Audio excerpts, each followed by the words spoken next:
భోజనాలు కానిచ్చి ఇంటికి తాళం వేసి సాధనకు ఇచ్చి తల్లి కూతుళ్ళిద్దరూ విశాఖపట్నం వెళ్లే బస్సు ఎక్కారు.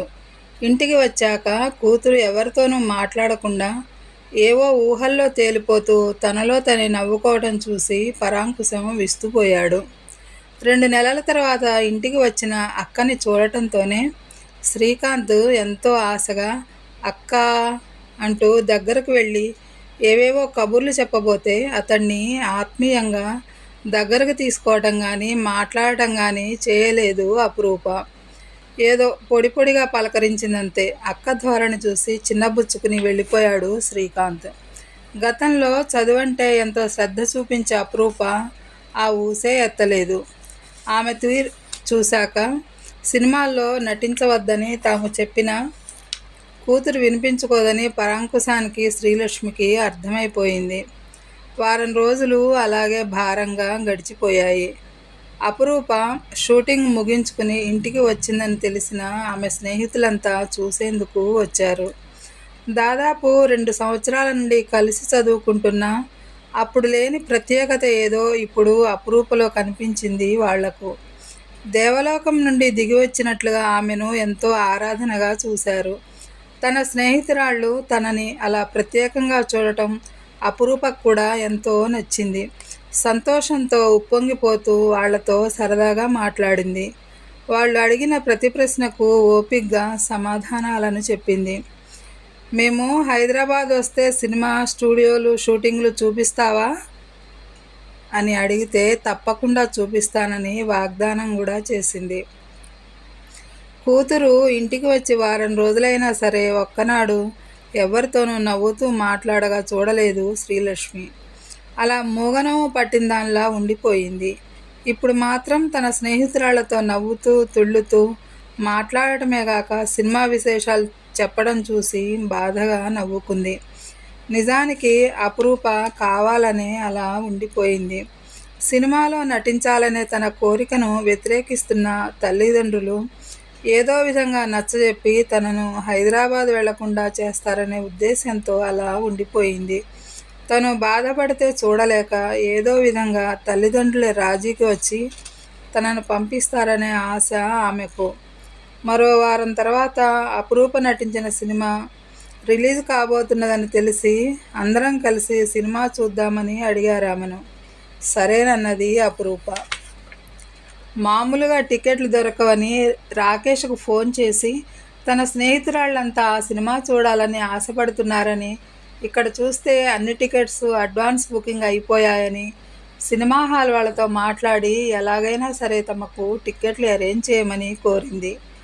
ఆమె అడిగిందే తడువుగా హాల్ వాళ్లతో మాట్లాడి అపురూప కోరినన్ని టిక్కెట్లు ఫ్రీగా అరేంజ్ చేశాడు రాకేష్. తల్లిదండ్రులను కూడా తమతో పాటు సినిమాకు రమ్మని అడిగింది అపురూప. కూతురు ఎలాంటి డ్రెస్ వేసుకుని ఆ సినిమాలో నటించిందో శ్రీలక్ష్మి స్వయంగా చూసింది కనుక 10 మందిలో కూతుర్ని అలా వెండితెర మీద చూడలేక పరాంకుశము శ్రీలక్ష్మి రాము అని చెప్పేశారు. శ్రీకాంత్కి 10th క్లాస్ పరీక్షలు దగ్గరకు వస్తున్నాయి గనక అతడు వెళ్ళలేదు. రాకేష్ మాట సినిమా ఇండస్ట్రీలో వేదంలా చలామణి అయిపోతుంది కనుక అతని మాట కాదనలేక సినిమా హాల్ యజమాని అభిమాన సంఘాల వారికి చెప్పి విషయం వివరించి వాళ్లకు ఆ సీట్లు ఇప్పించాడు. అభిమానులు కూడా అపురూప తమ అభిమాన నటుడి సరసన నటించిందని, ఆయనే స్వయంగా ఆమెకు టికెట్స్ అరేంజ్ చేయమని చెప్పాడని వినటంతోనే వాళ్లకి ఎంతో అభిమానం కలిగింది అపురూప మీద. ఆ పైన ఆమె తమ ఊరి అమ్మాయి అని తెలియటంతోనే ఆ అభిమానం రెట్టింపైంది వారికి. అపురూపని ఆమె స్నేహితురాళ్ళని ఎంతో గౌరవంగా లోపలికి తీసుకువెళ్ళి కూర్చోబెట్టి కూల్ డ్రింక్స్ తీసుకొచ్చి ఇచ్చి ఎంతో మర్యాద చేశారు. సినిమా మొదలయ్యాక అభిమాన సంఘాల వాళ్ళు తమ అభిమాన నటుడు తెర మీద కనిపించగానే పూలవాన కురిపించారు తెర మీదకి. రాకేష్ పంచ్ డైలాగులు కొట్టిన ప్రతిసారి సినిమా హాల్ అంతా చప్పట్లతోనూ ఈలలతోనూ మార్మోగిపోయింది. అతడితో అపురూప చేసిన డ్యాన్స్ చూసి మరింత చెలరేగిపోయారు వాళ్ళు. తమ స్నేహితురాలు సినిమా స్టార్ అయినందుకు ఎంతో సంబరపడిపోతూ, నువ్వు మా ఫ్రెండు కావటం మాకెంతో గర్వకారణంగా ఉంది అని అంతవరకు అపురూపని ఆకాశానికి ఎత్తేసిన వారందరూ సినిమాలో ఆమె వేషధారణ, అభినయించిన తీరు చూసి అందరి ముఖాలు కళతప్పాయి. అపరూప క్లాసికల్ డాన్సర్ కనుక మంచి డాన్స్ ఉంటుందనుకున్నారు వాళ్ళంతా. కానీ ఆమె డాన్స్ చూసి ముఖం చిట్లించుకున్నారు. అపరూప తమ ఫ్రెండ్ అని ఎవరికైనా తెలిస్తే తమ పరువు కూడా పోతుంది అని అనుకున్నారు భయంగా. తమ అభిమాన నటుని సినిమా మొదటి రోజునే మొదటి ఆట చూసిన ఆనందం ఏమీ మిగలలేదు వారిలో. ఎప్పుడు సినిమా పూర్తి అయిపోతుందా, ఎప్పుడు అక్కడి నుంచి బయటపడతామా అని అసహనంగా కూర్చున్నారు. చివరికి ఒకరి ముఖం ఒకరు చూసుకునేందుకు కూడా చాలా బిడియపడ్డారు. సినిమా పూర్తయ్యాక ఎలా ఉందే సినిమా అని అడగబోయిన అపురూప వారి ముఖాల్లో కదలాడుతున్న అసహ్యాన్ని చూసి మాటలు మింగేసింది. బలవంతాన ముఖానికి నవ్వులు పులుముకుని ఆమె నుండి వీడ్కోలు తీసుకుని ఎవరో తరుముతున్నట్లుగా బయటపడ్డారంతా అక్కడి నుండి. ఒంటరిగా మిగిలిపోయిన అపురూప అయోమయంగా చూస్తూ హాలు బయటకు వచ్చింది. హాల్లోంచి బయటకు వచ్చిన ప్రేక్షకులు అపురూపను గుర్తుపట్టి, అదిగోరా ఇందులో డ్యాన్స్ చేసిన అమ్మాయి అంటూ గోలగోలగా ఆమెను చుట్టుముట్టారు. కొందరు సినిమా తారలంటే ఉన్న క్రేజ్ కొద్దీ దగ్గరకు వస్తే, మరికొంతమంది వంకర చూపులతో గేలి చేస్తున్నట్లుగా నవ్వుతూ ఆమె దగ్గరగా రాసాగారు. అది చూసిన అభిమాన సంఘాల వాళ్ళు ఆ గుంపును ఎలాగో చెదరగొట్టి అతి కష్టం మీద ఆటో ఎక్కించి ఆమెను ఇంటికి పంపారు. ఎంతో హుషారుగా సినిమాకు వెళ్ళిన అపురూప మొహం వేలాడేసుకుని ఇంటికి రావటాన్ని చూసి పెద్దగా ఆశ్చర్యపోలేదు శ్రీలక్ష్మి. అక్కడ ఏం జరిగి ఉంటుందో తేలిగ్గానే ఊహించింది. అయినా ఎందుకలా ఉన్నావు, ఏం జరిగింది అని ప్రశ్నించలేదు కూతుర్ని. ఆ బాధ ఎలా ఉంటుందో తెలుసుకోవాలి కూతురు అనుకుంది. పరాంకుశం కూడా కదిలించే ప్రయత్నం చేయలేదు ఆమెను. మర్నాడు స్కూలుకు వెళ్ళి వచ్చిన శ్రీకాంత్ భోరున ఏడుస్తూ స్కూల్లో అందరూ తన అక్క గూర్చి అంటున్న మాటలు చెప్పి, నేనింక స్కూలుకి వెళ్ళనమ్మా, ఆ సినిమాలో వేసిన తమ్ముడు వీడేరా అంటూ అందరూ హేళనగా నన్ను చూసి నవ్వుతున్నారమ్మా అన్నాడు ఇంకా వెక్కి వెక్కి ఏడుస్తూనే. కొడుకు ఏడుపు చూసి శిలలాగా బిగుసుకుపోయింది శ్రీలక్ష్మి. తమ్ముడి మాటలు వినటంతోనే వివర్ణమైపోయింది అపురూప ముఖం. తల ఎత్తి శ్రీకాంత్ వంక చూడలేక భారంగా అడుగులు వేస్తూ తన గదిలోకి వెళ్ళి తలుపులు వేసుకుంది. ఏమనుకుని హైదరాబాద్ వెళ్ళాను, చివరికి ఏమైంది? నా మూలంగా ఈరోజు అమ్మ, నాన్న, తమ్ముడు తలెత్తుకోలేని పరిస్థితి వచ్చింది అనుకుంది చాలా బాధగా. నిన్నటిదాకా ఆకాశానికి ఎత్తేసిన స్నేహితులు ఇప్పుడు తన ముఖం చూడటమే పాపం అనుకుంటున్నారు. ఇదా నేను కోరుకున్నది అని అనుకున్నది. అమ్మ, సాధన తనని ఆ సినిమాలో చేయకుండా వారించాలని ఎంత ప్రయత్నించారు. ఆ సినిమాలో ఆ పిచ్చి డ్యాన్స్ చేసి దైవదత్తమైన కళని భ్రష్టు పట్టించవద్దని బ్రతిమాలారు కూడా. అయినా వినకుండా రాకేష్ మీద గల వెర్రి వ్యామోహంతో వారి హితవచనాలన్నీ పెడచెవిన పెట్టి ఆ సినిమాలో నటించింది ఇందుకేనా అనుకుంది బాధగా. చిన్నవాడు తమ్ముడే ఇలా అయిపోయాడు. పాపం నాన్నగారు ఆఫీసులోనూ తెలిసిన వాళ్ళందరి దగ్గర ఇంకెంత అవమానపడుతున్నారో అనుకుంది. తెలియకుండానే అపురూప కంటి వెంట ధారలు కట్టాయి కన్నీళ్లు. ఆ సాయంత్రం ఆఫీసు నుండి వచ్చిన పరాంకుశం ఎవరితోనూ మాట్లాడకుండా కళ్ళు మూసుకుని పడుకుండిపోయాడు. ఆ రాత్రి ఆ ఇంట్లో ఎవరూ భోజనం మాట తలపెట్టలేదు. మర్నాడు శ్రీకాంత్ స్కూలుకి వెళ్ళలేదు. పరాంకుశం వీధి ముఖాన్ని చూడలేక వారం రోజుల పాటు సెలవు పెట్టి ఇంట్లోనే ఉండిపోయాడు. కొంతమంది పనిగట్టుకుని ఫోన్ చేసి ఒక పక్క పరామర్శిస్తున్నట్లుగా మాట్లాడుతూనే వాతలు పెట్టినట్లుగా సెటైర్లు వేయసాగారు. 4 రోజులు అతి భారంగా గడిచిపోయాయి. జరిగిందేదో జరిగిపోయింది. ఏదో విధంగా కూతురికి నచ్చజెప్పి చదువును కొనసాగించేలా చేయాలనుకున్నారు పరాంకుశం, శ్రీలక్ష్మిలు. మంచాన్ని అంటిపెట్టుకుని తిండి తిప్పలు మాని శూన్యంలోకి చూస్తున్న అపురూపని చూడటంతోనే వారి గుండె చెరువైపోయింది. తన దగ్గరకు వచ్చిన తల్లిదండ్రులను చూడటంతోనే బెదురుగా మంచం మీద నుంచి లేచి కూర్చుంది అపురూప. ఇద్దరూ అపురూపకి చెరో వైపున కూర్చుని భుజాల చుట్టూ చేతులు వేశారు ధైర్యం చెబుతున్నట్లుగా. నాన్న, నన్ను క్షమించండి. మీ మాట కాదని అక్కడికి వెళ్ళి చాలా తప్పు చేశాను అంటూ పరాంకుశం గుండెల్లో తలదాచుకుని ఏడ్చేసింది అపురూప. పోన్లేమ్మా, అయిందేదో అయిపోయింది. దాన్ని ఎలాగో వెనక్కి తిప్పలేము. జరిగిందంతా ఒక పీడకలగా భావించు. మనసులోంచి తుడిచిపెట్టేసి మర్చిపో. ఏ వ్యాపకము లేకపోతే మరింత దిగులుగా ఉంటుందమ్మా మనసుకు. రేపటి నుండి కాలేజీకి వెళ్ళి చదువు మీద కాన్సన్ట్రేషన్ చెయ్యి. చదువులో పడితే వాటంతట అవే అన్నీ సర్దుకుంటాయి అన్నాడు పరాంకుశం ఓదార్పుగా. తండ్రి మాట వింటూనే భయంగా చూస్తూ, అమ్మో కాలేజీకా అంది. అవునమ్మా, ఈ పరిస్థితుల్లో చదువుని మించింది ఏదీ లేదు. చదువులో నువ్వు బిజీ అయిపోతే ఇవన్నీ నిన్నేమీ బాధించవు అన్నాడు. కానీ నాన్న, ఇంత జరిగాక కాలేజీకి ఏ ముఖం పెట్టుకుని వెళ్ళను? శ్రీకాంత్ నా తమ్ముడైన పాపానికి వాడిని స్కూల్లో ఎంత అవమానకరంగా చూశారో తెలుసు కదా మీకు. ఇప్పుడు నేను కాలేజీకి వెళితే అంతకు మించి 10 అవమానం చేస్తారు. వాళ్ళ మాటలతోనూ చూపులతోనూ నన్ను తూట్లు పొడుస్తారు. ఆ బాధ నేను భరించలేను నాన్న అంది అపురూప భయంగా చూస్తూ. అయితే ఇప్పుడు ఏం చేద్దామనమ్మా నీ ఉద్దేశం అంది శ్రీలక్ష్మి ఆరాటంగా. అదే ఏమీ పాలుపోవటం లేదమ్మా అంది అపురూప దిగులుగా. ఈ బాధ భయం అందులో కాలు పెట్టక ముందుంటే ఎంతో బాగుండేది. వెళ్ళొద్దని, సినిమాలో చేయొద్దని నాన్న నేను నెత్తి నోరు కొట్టుకుని చెప్పినా మా మాట విన్నావు కాదు. చూడు ఇప్పుడేమైందో. నీతో పాటు ఇంట్లో అందరము అవమానాల పాలయ్యాము అంది శ్రీలక్ష్మి కళ్ళల్లో సుడులు తిరుగుతున్న కన్నిటిని పైట చెంగుతో ఒత్తుకుంటూ. ఊరుకో లక్ష్మి, అది అసలే బాధపడుతూ ఉంటే ఇప్పుడెందుకు అదంతా తవ్వుకోవటం? జరగాల్సిన దాని గురించి ఆలోచించాలి మనం ఇంకా అన్నాడు పరాంకుశం. అమ్మ అన్నదానిలో తప్పేమీ లేదు నాన్న. నేనే కళ్ళు మూసుకుపోయి మీ మాటలు పెడచెవిన పెట్టాను. కానీ కాలేజీకి వెళ్ళి చదువు కొనసాగించే ధైర్యం నాకు ఇప్పుడు లేదు నాన్న. ప్రైవేటుగా ఏదైనా కోర్స్ చేస్తాను అంది అపురూప. బాగా చదువుకుని ఉన్నత స్థానానికి చేరుకుంటారని మీ నాన్నగారు నేను గంపడి ఆశలు పెట్టుకున్నాము. నీ మీద, నీ తమ్ముడి మీద కూడాను.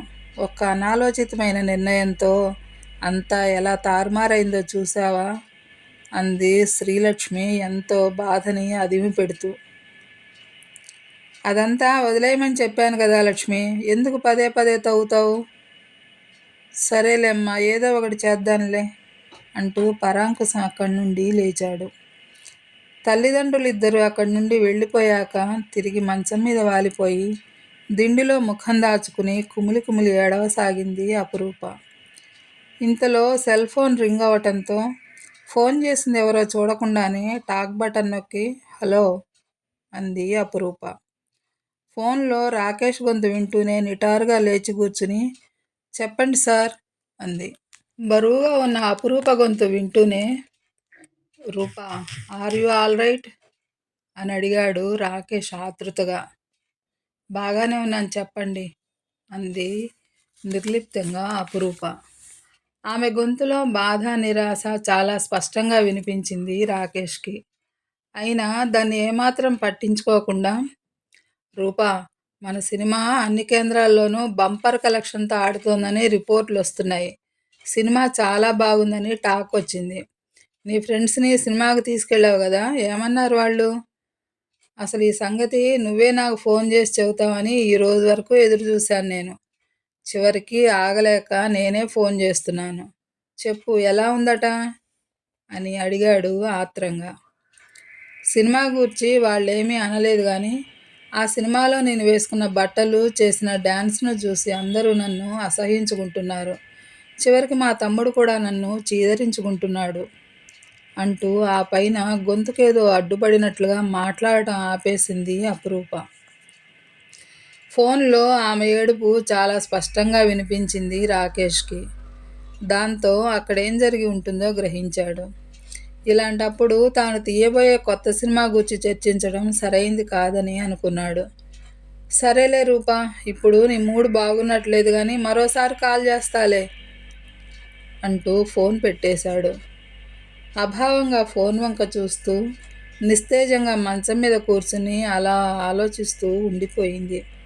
ఎంత ఆలోచించినా ఏం చేయడానికి పాలుపోలేదు ఆమెకు.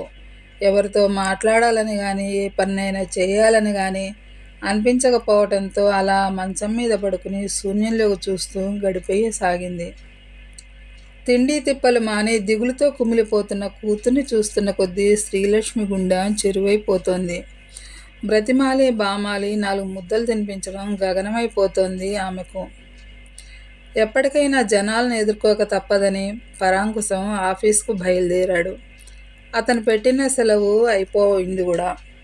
అతడు తమ పై అధికారి గనక మనసులో ఎలా ఉన్నా పైకి మాత్రం పరాంకుశం స్టాఫ్ అంతా యథావిధిగా వినయ విధేయతలతో మసలసాగారు.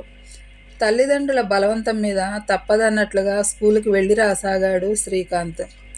10th క్లాస్ పరీక్షలు దగ్గర పడుతుండటం వలన ఎవరి హడావిడిలో వాళ్ళు ఉండిపోయి అతని జోలికి ఎవ్వరూ రాలేదు. అలా ఆ సంఘటన మరుగున పడిపోయింది.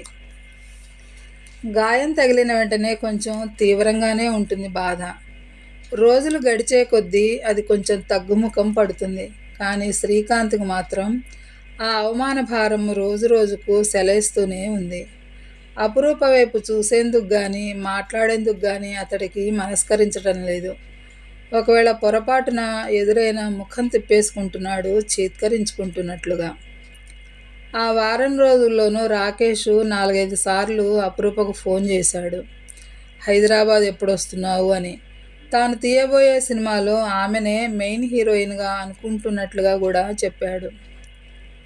అడిగిన దానికి ముక్తసరిగా జవాబులు ఇవ్వటం తప్ప అపురూప నుండి ఎలాంటి స్పందన లేకపోవటంతో కొంచెం నిరాశగానే ఫీల్ అయ్యాడు రాకేష్. ఏంటి అమ్మాయి ఈమె విషయంలో తన అంచనాలన్నీ ఇలా ఫెయిల్ అవుతున్నాయి అని అనుకోసాగాడు. చివరికి అపురూప ఇంటికి వెంటబెట్టుకు వెళ్ళిన సినీ నిర్మాత దయానిధితో ఆమెకు ఫోన్ చేయించి సంగతి తేల్చుకోవాలని అనుకున్నాడు గట్టిగా. అనుకున్నట్లుగానే దయానిధిని కలిసి సంగతి చెప్పాడు. ఏంటి రాకేష్, ఒక మామూలు అమ్మాయి కోసం ఎప్పుడూ లేనిది ఇంత తాపత్రయపడుతున్నావు?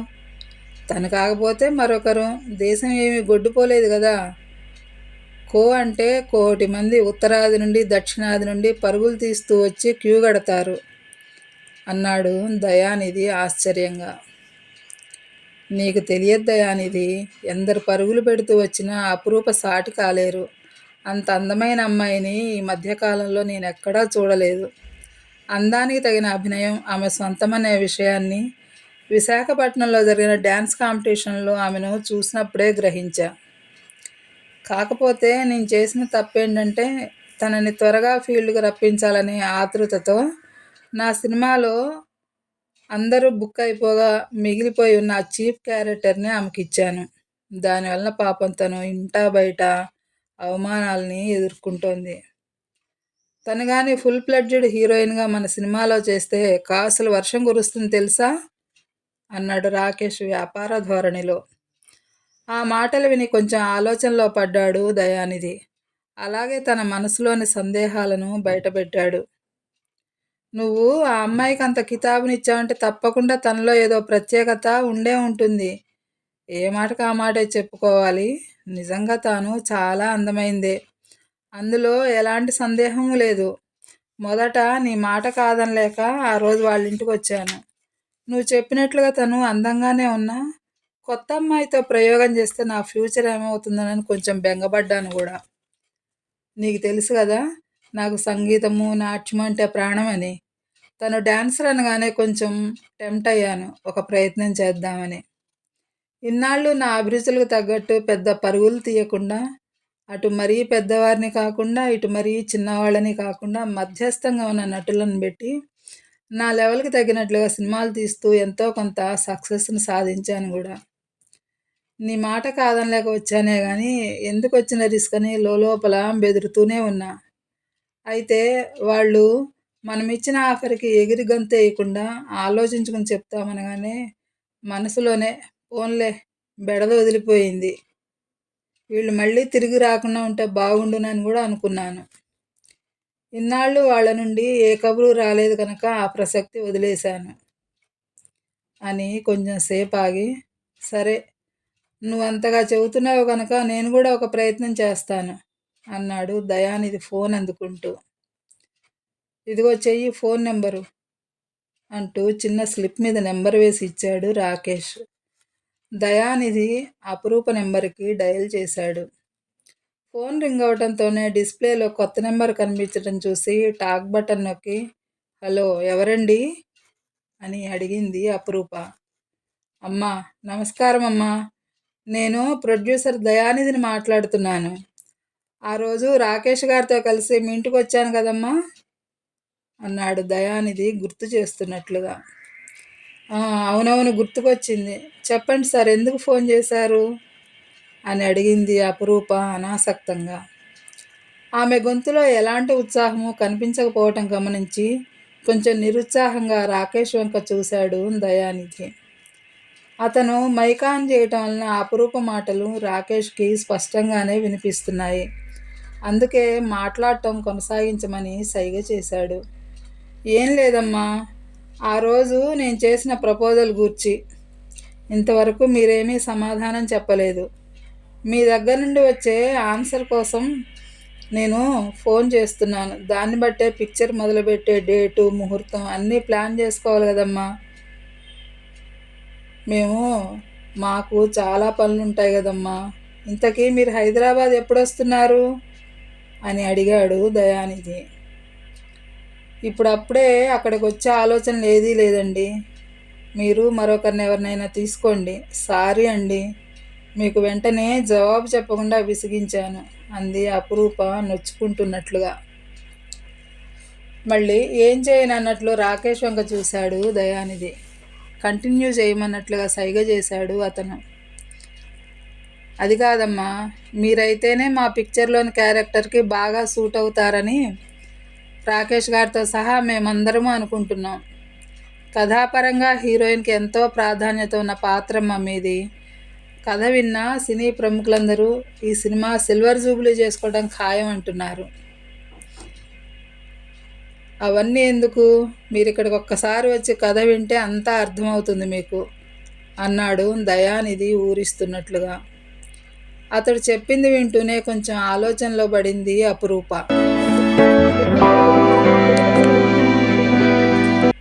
ఎలాగో కాలేజీకి వెళ్ళి చదువు కొనసాగించే అవకాశం కనిపించడం లేదు. ఎన్నాళ్ళు ఇంట్లో ఉన్నా ఇలా మానసిక వేదనతో మగ్గిపోవడం తప్ప ఇంకేమీ లేదు. ఆ సినిమాలో చేయటం వల్ల ఎలాగూ పరువు పోయింది. ఇప్పుడు దయానిధి గారు అన్నట్లు ఆయన తీసే సినిమాలో హీరోయిన్గా నటించి సక్సెస్ అయితే ఈరోజు నా గురించి ఇంత అవమానకరంగా మాట్లాడిన వారందరి నోళ్ళు మూతపడవా? ఏ నోటితో అయితే తిట్టారో ఆ నోటితోనే బ్రహ్మరథం పట్టరా అనుకుంది మనసులో. తాను అన్నదానికి అపురూప నుండి జవాబు ఏమీ రాకపోవటంతో దయానిధి కొంచెం ఆలోచనలో పడి రాకేష్ వంక చూశాడు. అతడు ఏదో ఒకటి మాట్లాడు అని సైగ చేశాడు. తిరిగి తన సంభాషణ కొనసాగించాడు దయానిధి. ఏమ్మా, ఏమీ మాట్లాడలేదు మీరు అన్నాడు అవతల వైపు. అపురూప లైన్లో ఉందో లేదో అర్థం కాక. అతడి మాటలతో ఉలిక్కిపడిన అపురూప తనని తాను సంభాళించుకుంటూ, ఏం లేదండి, మీరన్నదానికి సమాధానం ఏం చెప్పాలా అని ఆలోచిస్తున్నాను. నాకు ఒక్కరోజు టైం ఇవ్వండి, ఏ సంగతి చెప్తాను అన్నది. అపురూప కొంచెం మెత్తబడినట్లు కనిపించడంతో ఇనుము వేడిగా ఉన్నప్పుడే సాగగొట్టాలన్నట్లుగా దయానిధి, అది కాదమ్మా, అవకాశాలు అన్ని వేళలా మనల్ని వెతుక్కుంటూ రావు. వచ్చినప్పుడే సద్వినియోగం చేసుకోవాలి. నేను అనుభవంతో చెబుతున్నాను, అర్థం చేసుకోమ్మా. నువ్వు నా బిడ్డలాంటి దానివని ఇంతగా చెబుతున్నాను అన్నాడు తన మాటలకి కొంచెం సెంటిమెంట్ని కూడా జోడిస్తూ. థ్యాంక్ యూ సార్ మీ అభిమానానికి. మీ మాటలు విన్నాక ఇన్ని రోజులుగా నా మనసును ముసురుకున్న బాధ, అవమానం కొంచెం ఉపశమించినట్లుగా అయింది. మా పేరెంట్స్ని కన్విన్స్ చేసి వచ్చేందుకే ప్రయత్నిస్తాను అన్నది అపురూప ఒక నిశ్చయానికి వచ్చినట్లుగా. ఆమె గొంతులో ధ్వనించిన నిశ్చయం ఇద్దరికీ సంతోషాన్నిచ్చింది. దయానిధి ఫోన్ పెట్టేశాక విజయం సాధించినట్లుగా బొటనవేళ్ళు ఎత్తారు ఇద్దరు. మొత్తం మీద సాధించవు దయానిధి అన్నాడు రాకేష్ ఆనందంగా చూస్తూ. నువ్వు చెప్పావని కాదు కానీ రాకేష్, ఆ అమ్మాయితో మాట్లాడుతున్న కొద్దీ ఎలాగోలా తనని చేయి జారిపోకుండా చూడాలనిపించింది. ఆ అమ్మాయి వాయిస్‌లో ఎంత మాడ్యులేషన్, ఆ ఉచ్చారణలో ఎంత స్వచ్ఛత. ఇవాళ రేపు ఇతర రాష్ట్రాల నుండి వచ్చిన అమ్మాయిలే కదా మన చిత్రసీమని ఏలుతున్నది. వాళ్ళకి తెలుగు ఎటూ రాదు సరే, ఆ డబ్బింగ్ చెప్పేవాళ్ళకు కూడా సరైన తెలుగు రాక అక్షరాలను ఖూనీ చేసి పారేస్తున్నారు.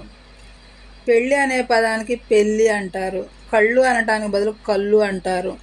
వాళ్ళ మాటల వలన కళ్ళుకి కళ్ళుకి తేడా తెలవకుండా పోతుంది. మరి కొంతమంది ఫ్యాషన్గా మాట్లాడుతున్నామనుకుంటూ చందమామని చందమామని, శారదని శారద అని, స్రవంతికి శ్రవంతి అని భాషని భ్రష్టు పట్టిస్తున్నారు. ఇలా చెప్పుకుంటూ పోతే ఎన్నో ఉన్నాయి. కానీ ఈ అమ్మాయి మాటలు విన్నాక చెవులకు పట్టిన తుప్పు వదిలినట్లయింది నాకు. Definitely she will reach high level, no doubt about it అన్నాడు దయానిధి ఎమోషనల్గా. అందుకే కదా మరి నిన్ను ఇంత బతిమాలుకున్నది. కానీ నాదొక చిన్న రిక్వెస్ట్ దయానిధి, నువ్వు ఇంకా సినిమా గురించి ఏది ఫిక్స్ చేసుకోలేదు కనుక ముందు నా సినిమాలో తనతో చేయిద్దాం అన్నాడు రాకేష్. నో నో, ఆల్రెడీ కథంతా రెడీగా ఉంది బాబు, పేరేంటో తెలుసా? అందెల రవళి అన్నాడు దయానిధి. అదేమిటి, తనని పెట్టి సినిమా తీయాలా వద్దా అని డైలమాలో ఉన్నా అన్నావు కదా ఇందాకటిదాకా అని అడిగాడు రాకేష్ ఆశ్చర్యంగా. అన్నాను కానీ చెప్పాను కదా డ్యాన్స్ అంటే నాకు చాలా ఇష్టమని. తను క్లాసికల్ డ్యాన్సర్ కదా, అందుకని దానికి అనుగుణంగా ఈ కథ ఎంపిక చేసుకున్నాను నేను. అదీగాక నేను ఇంత చెప్పిన తర్వాత ముందు నీ సినిమాలో చేయమని ఆ అమ్మాయికి చెప్పాననుకో, మనిద్దరం కలిసి తనని చీట్ చేస్తామనుకుంటుంది. కనుక నా సినిమానే ముందు చేద్దాం. నీకు అభ్యంతరం లేకపోతే అందులో హీరోగా నువ్వే చెయ్యి. కాకపోతే నీ స్థాయికి తగినంత రెమ్యునరేషన్ నేను ఇచ్చుకోలేను. ఏదో పేదముండావాణ్ణి ఇలా సినిమాలు చేసుకుంటూ బతికేస్తున్నాను అన్నాడు దయానిధి రిక్వెస్టింగ్గా తడబడే మాటలతో మాట్లాడుతూ. వాళ్ళిద్దరి మధ్య ఎంత స్నేహం ఉన్నా ఏనాడు రాకేష్ని తన సినిమాలో చేయమని అడిగే సాహసం చేయలేదు దయానిధి. అతడు తన స్థాయికి అందడు కనుక ఈరోజు ఏదో యథాలాపంగా అలా అడిగేశాడు. ఎంత మాట దయానిధి, అసలు ఆ అమ్మాయిని పెట్టుకుని సినిమా చేయడమే నీకు పెద్ద రిస్కు. ఏదో నా మాట కాదనలేక తీస్తున్నావు. తప్పకుండా నీ సినిమాలో చేస్తాను. నాకు రెమ్యునరేషన్ ఏమీ వద్దు. నేను ఈ సినిమాకి నీతో పాటు పార్ట్నర్గా ఉంటాను. కాబట్టి ఎక్కడా రాజీ పడకుండా భారీగా సినిమా తీద్దాం. అవసరమైతే విదేశాలకు కూడా వెళదాం. ఏమంటావు అన్నాడు రాకేష్ ఉత్సాహంగా. ఏమంటాను, దేవుడు ప్రత్యక్షమే అడగకుండా వరాలిస్తానంటే కాదంటానా అన్నాడు దయానిధి ఆనందంగా. ఇద్దరూ ఒక అంగీకారానికి రావటంతోనే కథ గూర్చి చర్చించుకోవటం మొదలుపెట్టారు. కథంతా విన్నాక రాకేష్ ఫెంటాస్టిక్ అంటూ దయానిధి భుజం తట్టి, ఏంటి దయానిధి బొత్తిగా నన్ను మృదంగ విద్వాంసుడిగా మార్చేశావు. ఇలాంటి డీగ్లామరైజ్డ్ పాత్రని నా అభిమానులు సరిగ్గా రిసీవ్ చేసుకుంటారంటావా? నా సత్తా చూపించే భారీ డైలాగులు కూడా ఇందులో ఉండే అవకాశం లేదు అన్నాడు కొంచెం నిరుత్సాహంగా. కథని తయారు చేసినప్పుడు నిన్ను అనుకోలేదు రాకేష్. అయినా ఎప్పుడూ ఒకే టైప్లో కనిపించకుండా అప్పుడప్పుడు కొంచెం డిఫరెంట్ పాత్రలు కూడా చేయాలి. స్వాతిముత్యంలో కమల్ హాసన్ చేసిన పాత్రకి ఏమైనా గ్లామర్ ఉందా? కానీ అది ఎంత పాపులర్ అయింది. ఆ పాత్ర జనాల్లోకి ఎంతలా దూసుకు వెళ్ళిందంటే ఎవరైనా అమాయకులు కనిపించినప్పుడు వీడో స్వాతిముత్యంరా అనేటంత అన్నాడు దయానిధి. అతడి వివరణ రాకేష్నెంతో ఆకట్టుకుంది. ఆ పాత్రను ఒక ఛాలెంజ్గా తీసుకుని చేయాలనుకున్నాడు. తను హైదరాబాద్ వెళ్ళాలనుకుంటున్నానని కూతురు చెప్పడంతోనే ఆగ్రహావేశాలతో చూశాడు పరాంకుశం కూతురు వంక. మతుండే మాట్లాడుతున్నావా రూపా నువ్వు? ఇంత జరిగాక కూడా ఇంకా అక్కడికి వెళదామని అనుకుంటున్నావా అన్నాడు కోపంతో ఊగిపోతూ. ఇంతకంటే మరో దారి కనపడటం లేదు నాన్న నాకు. ఈ సినిమాలో నన్ను హీరోయిన్ పాత్రకు ఎంపిక చేశారట. అందులో అసభ్యతకు ఆస్కారం ఏమాత్రం ఉండదని హామీ ఇచ్చారు. అమ్మ అక్కడ ఉండగానే వాళ్ళు ఆ సినిమా కోసం మా దగ్గరకు వచ్చారు కూడా. పోగొట్టుకున్న చోట వెతుక్కుంటేనే పోయింది దొరుకుతుంది అంటారు కదా, అందుకే ఏ సినిమా వలన గౌరవం పోగొట్టుకున్నానో ఆ సినిమా ద్వారానే తిరిగి నేను గౌరవాన్ని పొందాలనుకుంటున్నాను అన్నది అపురూప తనకి ఈ ఒక్క అవకాశం ఇమ్మన్నట్లుగా చూస్తూ. జూదగాళ్ళు తమ తప్పుని కప్పిపుచ్చుకునేందుకు తిరిగి జూదానికి వెళ్లేందుకు పోయిన చోటే వెతుక్కుంటామని చెప్తూ ఉంటారు. అట్లాంటి వారు ఆ మాట చెబితే అర్థం ఉంది. ఎందుకంటే అంతకుమించి ఆలోచించే సంస్కారం వాళ్ళ దగ్గర లేదు గనక. అడ్డదారిలో కష్టపడకుండా డబ్బు సంపాదించాలనే పేరాస వారిలో ఉంటుంది కాబట్టి అలా అంటారు.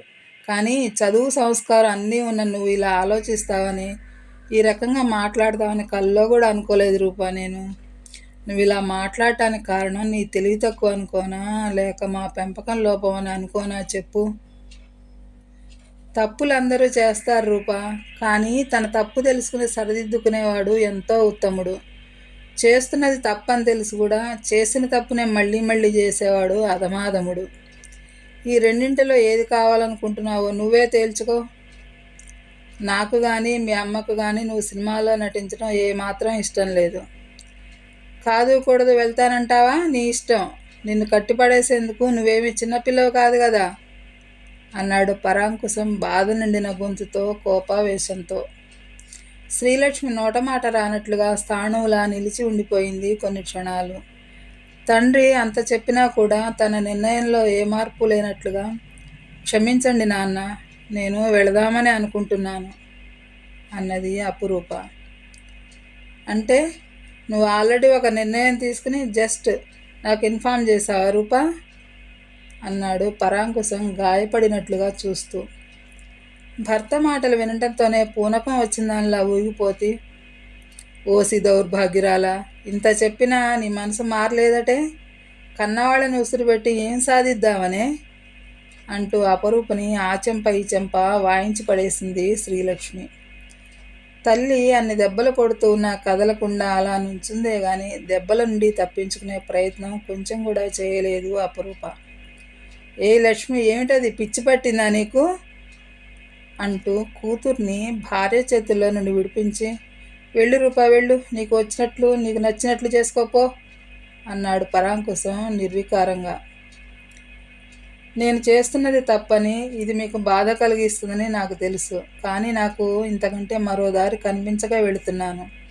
ఇక్కడ ఈ వాతావరణంలో ఈ మనుషుల మధ్య ఇమడలేక పారిపోతున్నాను అంటూ ఏడుస్తూ తన గదిలోకి వెళ్ళి తలుపులు వేసేసుకుంది అపురూప. కూతురి మాటలు విని ఆ భార్యాభర్తలిద్దరూ ఒకరి ముఖం ఒకరు చూసుకున్నారు, ఏమీ అర్థం కానట్లుగా. మర్నాడు స్కూల్ నుండి వచ్చిన శ్రీకాంత్ అపురూప హైదరాబాద్ వెళ్ళిపోయిందని వినటంతోనే దరిద్రం వదిలిపోయింది. రోజు దాని ముఖం చూసే బాధ తప్పింది నాకు అన్నాడు రిలీఫ్ ఫీల్ అవుతున్నట్లుగా. నోర్ముయిరా నోర్ముయ్, చిన్న నోటికి పెద్ద మాటలంటే ఇవే, అది నీకంటే పెద్దది, దాని గురించి ఇట్లాగైనా మాట్లాడేది అంది శ్రీలక్ష్మి కోపంగా. ఏమో, దాన్ని పెద్దదానిగా గౌరవించాలని అనిపించడం లేదు నాకు. అయినా నాకెందుకు ఈ గోల, త్వరగా అన్నం పెట్టు, ట్యూషన్కి వెళ్ళాలి అన్నాడు శ్రీకాంత్ నిర్లక్ష్యంగా. పరాంకుశం ఆఫీసు నుండి వచ్చాక కూతురు గోదావరికి హైదరాబాద్ వెళ్ళిందని విని బాధగా నిట్టూర్చాడు. కూతురు బ్రతుకు ఏమైపోతుందననే ఆందోళన ఒక్క క్షణం కూడా అతడిని స్థిమితంగా ఉండనివ్వలేదు.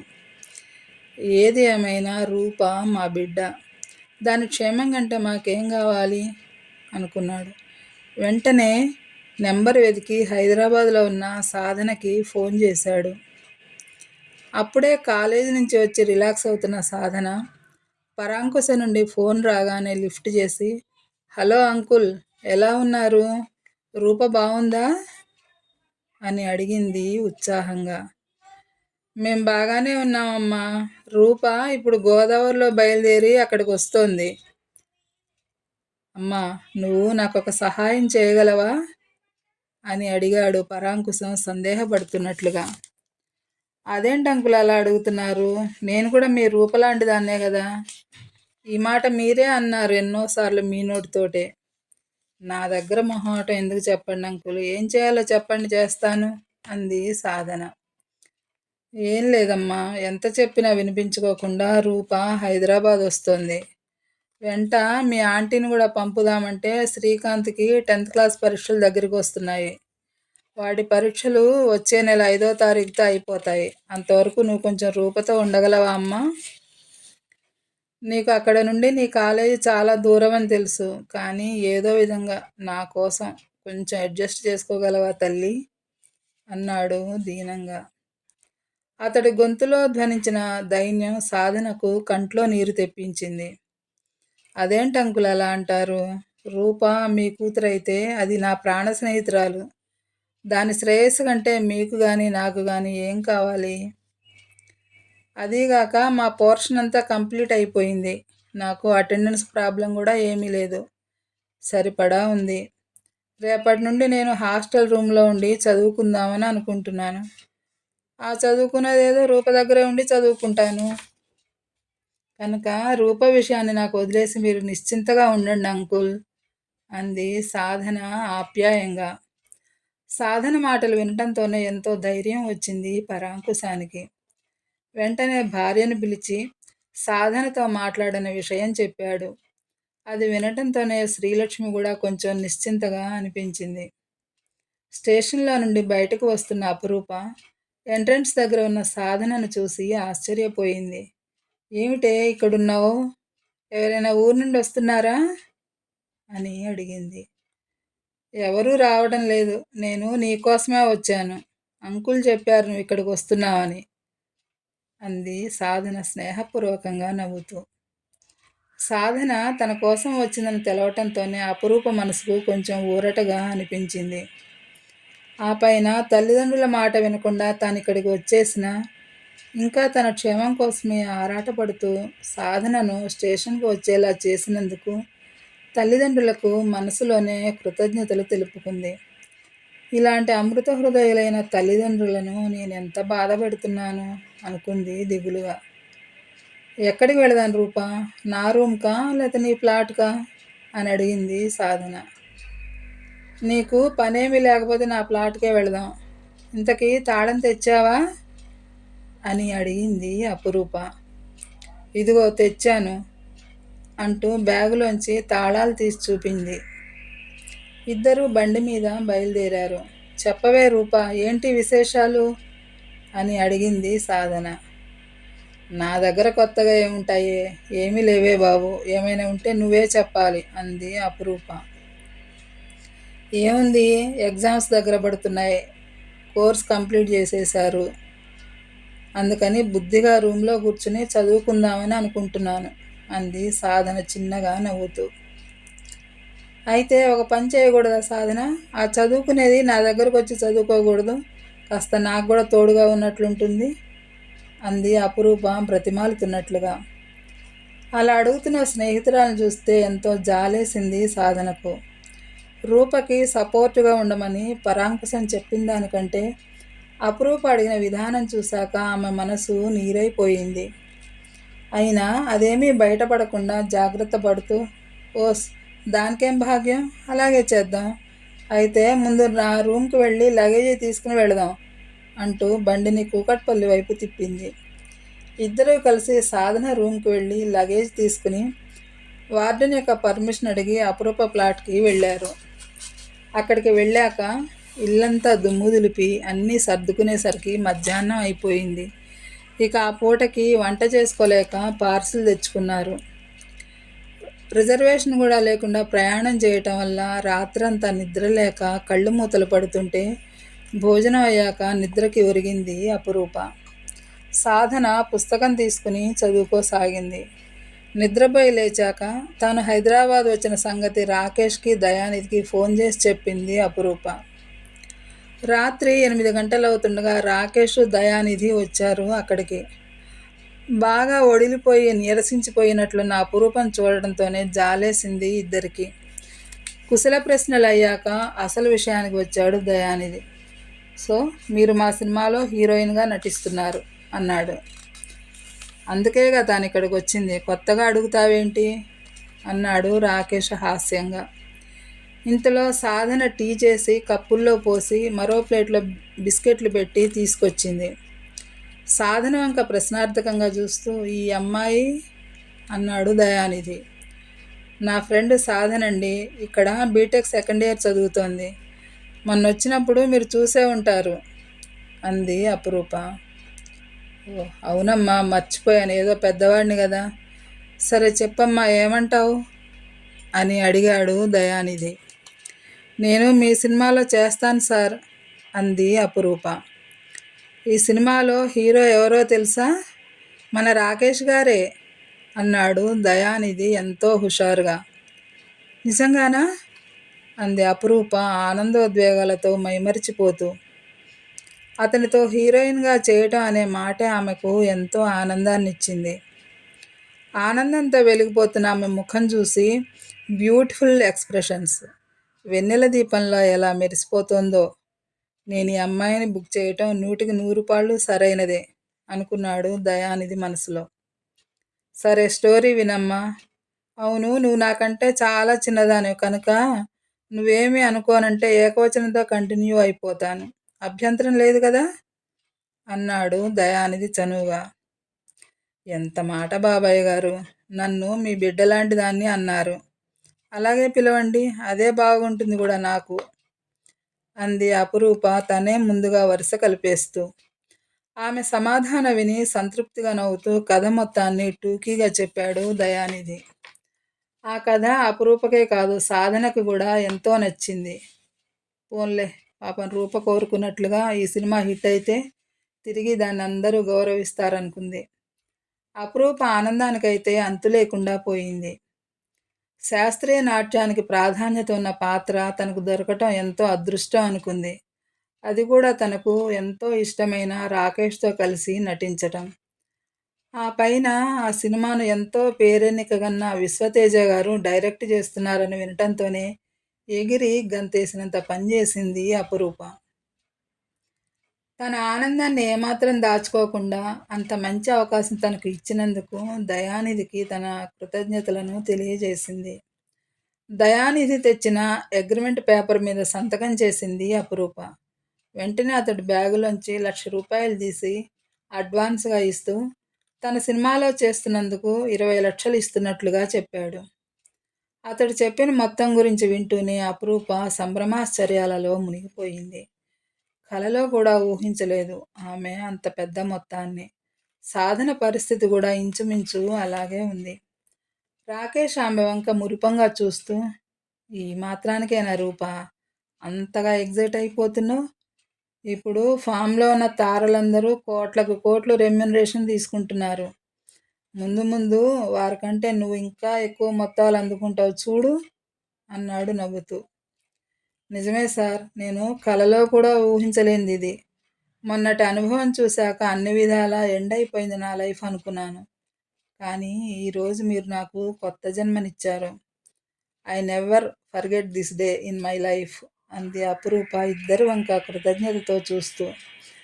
మరైతే ఈ శుభ సందర్భంలో మా నోరు తీపి చేసేదేమీ లేదా అని అడిగాడు రాకేష్ చిరునవ్వుతో. ఓహ్ ష్యూర్, తీపేం కర్మ, పెద్ద పార్టీయే ఇస్తాను. ఎక్కడికి వెళదామో చెప్పండి అంది అపురూప ఉత్సాహంగా అక్కడ నుండి లేస్తూ. ఇప్పుడు అలాంటిదేవి వద్దమ్మా, ఏకంగా పిక్చర్ రిలీజ్ అయ్యి సక్సెస్ అయ్యాక అడిగి మరీ తీసుకుంటాను పెద్ద పార్టీ. మేము వెళ్ళొస్తాం, ఇంకా చూసుకోవాల్సిన పనులు చాలా ఉన్నాయి. ఎల్లుండి పంచమి శుక్రవారం, చాలా మంచి రోజు. ఆ రోజు మన పిక్చర్ ప్రారంభోత్సవానికి ముహూర్తం కుదిరింది. కారు పంపిస్తాను, ప్రారంభోత్సవానికి తప్పకుండా రా. వీలైతే నీ ఫ్రెండ్ సాధనను కూడా తీసుకురా అన్నాడు దయానిధి లేస్తూ. అపురూప చప్పున లేచి లోపలికి వెళ్ళి నిన్న తాను ట్రైన్లో కొన్న చెర్రీస్ బాక్స్ తెచ్చి వారి ముందు ఉంచుతూ, ఇంట్లో ఏమీ స్వీట్స్ లేవు, వీటితో కొంచెం నోటిని తీపి చేసుకోండి అంది మొహమాటంగా చూస్తూ. తప్పకుండా అంటూ ఇద్దరు చెరో 2 చెర్రీస్ తీసుకుని నోట్లో వేసుకుని వెళ్ళిపోయారు. వాళ్ళు వెళ్ళాక సాధన నోట్లో ఒక చెర్రీ పండు పెట్టి తానొకటి నోట్లో వేసుకుని, అబ్బా సాధన, ఈరోజు నాకెంత సంతోషంగా ఉందో తెలుసా అంటూ సాధనని పట్టుకుని గిరగిరా తిప్పేసింది అపురూప. స్నేహితురాలి కళ్ళల్లో చిందులేసే ఆ ఆనందాన్ని చూసి సాధన కూడా మనసారా నవ్వింది. తన ఆనందాన్ని తల్లిదండ్రులతో పంచుకోవాలనిపించింది అపురూపకి. కానీ తన సంతోషాన్ని వారు సరైన రీతిలో అర్థం చేసుకుంటారో లేదోననే సంకోచంతో ఆగిపోయింది. సాధన మాత్రం ఇక్కడ జరిగిన ప్రతి విషయాన్ని పరాంకుశం దంపతులకు తెలియజేస్తూ వారి కోసం అపురూప ఎంత బాధపడుతున్నదో చెప్పి ఆ దంపతుల మనసులు కూతురి పట్ల మెత్తబడేలా చేసింది. అనుకున్న సమయానికి సినిమా ప్రారంభోత్సవం ఘనంగా జరిగిపోయింది. ప్రారంభోత్సవానికి వచ్చిన సినీ ప్రముఖులందరూ అపురూప వంక ఆసక్తిగా చూశారు. ఎంత అందంగా ఉంది ఈ అమ్మాయి, ఇంత అందము ఇన్నాళ్ళు తమకు ఎందుకు కనిపించలేదు అనుకుంటూ దయానిధి వంక అసూయగా చూశారు. ఎంతో మంచి ఛాన్స్ కొట్టేశాడు అతడు అన్నట్లుగా. ఏ అట్టహాసాలు లేకుండా సింపుల్గా డ్రెస్ చేసుకొచ్చిన అపురూప మొదటి చూపులోనే అందరినీ చక్కగా ఆకట్టుకుంది. దాంతోపాటు ఆమె మాట్లాడిన 2 మాటలు ఎంతో పొందికగా స్పష్టమైన ఉచ్చారణతో ఉండటం చూసి ప్రస్తుతం ఇండస్ట్రీలో ఉన్న తారలతో ఆమెను పోల్చుకుని చూశారందరూ. సినిమా తార అయినందుకే ఎంతో స్టైల్ ఒలకబోస్తూ ఏదో దివి నుండి భూకి దిగి వచ్చినట్లుగా ఫోజు కొట్టే వాళ్ళకి ఈ అమ్మాయికి అసలు పోలికే లేదు అనుకున్నారంతా మనసులోనే. అందెలరవళి సినిమాకి దర్శకత్వం వహిస్తున్న విశ్వతేజ అపురూపను చూసి చాలా కాలం తర్వాత తెలుగు తెర మీదకు వెన్నెల వెలుగులు విరజిమ్మేందుకు ఈ అమ్మాయి వచ్చింది అనుకున్నాడు. అతడు ఎంతో బాధ్యతగా ఎక్కడా రాజీ పడకుండా తాను అనుకున్న ఎఫెక్ట్స్ వచ్చే వరకు నటీనటులందరినీ శ్రమపెట్టి మరీ తనకు కావాల్సిన విధంగా నటనని రాబట్టుకున్నాడు. చివరికి అంత పేరున్న రాకేష్కు కూడా అతడు మినహాయింపును ఇవ్వలేదు.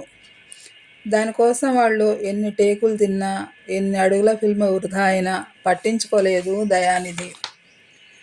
విశ్వతేజ ఎంత డెడికేషన్తో పిక్చర్ చేస్తాడో తెలిసిన దయానిధి అతడికి పూర్తి స్వేచ్ఛనిచ్చాడు. ఆయన ఖర్చు పెంచుతున్నాడని కానీ, ఫిల్మ్ని వృధా చేస్తున్నాడని కానీ ఏమాత్రం అనుకోలేదు. తాను తీసే సినిమాకి విశ్వతేజ వంటి గొప్ప దర్శకుడు దర్శకత్వం వహించడమే ఒక గొప్ప అదృష్టంగా భావించాడు దయానిధి.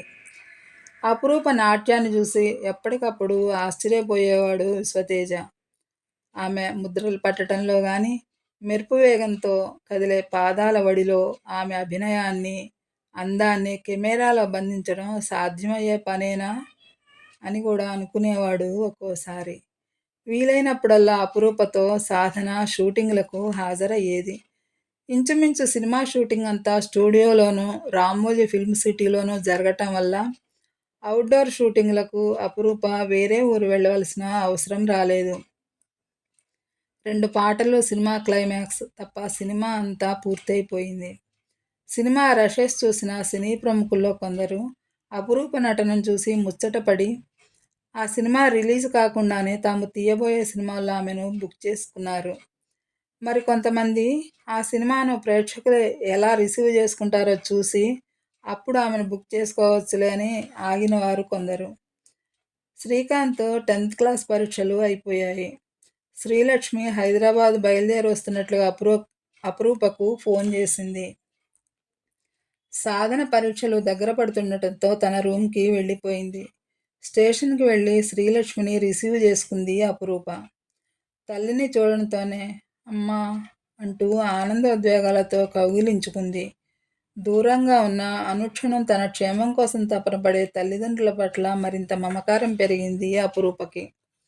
కూతురు సంతోషం చూశాక అప్పటి వరకు ఆమె మీదున్న కోపం అంతా మంచులా కరిగిపోయింది శ్రీలక్ష్మికి. బయటకు వచ్చాక ప్రొడక్షన్ మేనేజర్ని అడిగి తెచ్చిన కారులో తల్లిని ఎక్కించుకుని ఇంటికి వచ్చింది అపురూప. మొదటిసారి తాను అక్కడికి వచ్చినప్పుడు ఏ ఫర్నిచర్ లేకుండా ఇల్లంతా ఖాళీగా ఉన్నట్లు అనిపించేది. ఇప్పుడు ఎక్కడికక్కడ పొందికగా అమర్చిన సామాన్లతో ఇల్లు నిండుగా కనిపించడం చూసి కొంచెం తృప్తి పడింది ఆమె. ఆ రోజంతా తల్లి పక్కన చేరి ఎన్నో కబుర్లు చెప్పింది అపురూప. ఇండస్ట్రీలో అందరూ తనని ఎంత మర్యాదగా చూస్తున్నారో, ఎంతమంది తనని వేరే సినిమాలో బుక్ చేసుకున్నారో వివరంగా చెప్పింది. ఏ తల్లికైనా తన బిడ్డలు సంతోషంగా ఉండడం కంటే ఏం కావాలి? ఆ సంతోషంతో పాటు తన బిడ్డ క్షేమంగా ఉండాలని అందరి తల్లుల్లాగే శ్రీలక్ష్మి కూడా కోరుకుంటోంది. ఆమె కూడా అపురూపతో పాటు స్టూడియోకి వెళ్ళసాగింది. అక్కడ అపురూపని వాళ్ళు చూస్తున్న తీరు చూశాక కూతురు చెప్పిన దానిలో అతిశయోక్తి ఏమీ లేదని అనుకుంది శ్రీలక్ష్మి. ఎక్కడా అసభ్యతకి తావులేని విధంగా తన కూతురు వస్త్రధారణ చూసి తృప్తిపడింది. ఆ సంగతే భర్తకి ఫోన్ చేసి చెప్పింది. అది విన్న పరాంకుశం మనసు కొంచెం నెమ్మదించింది.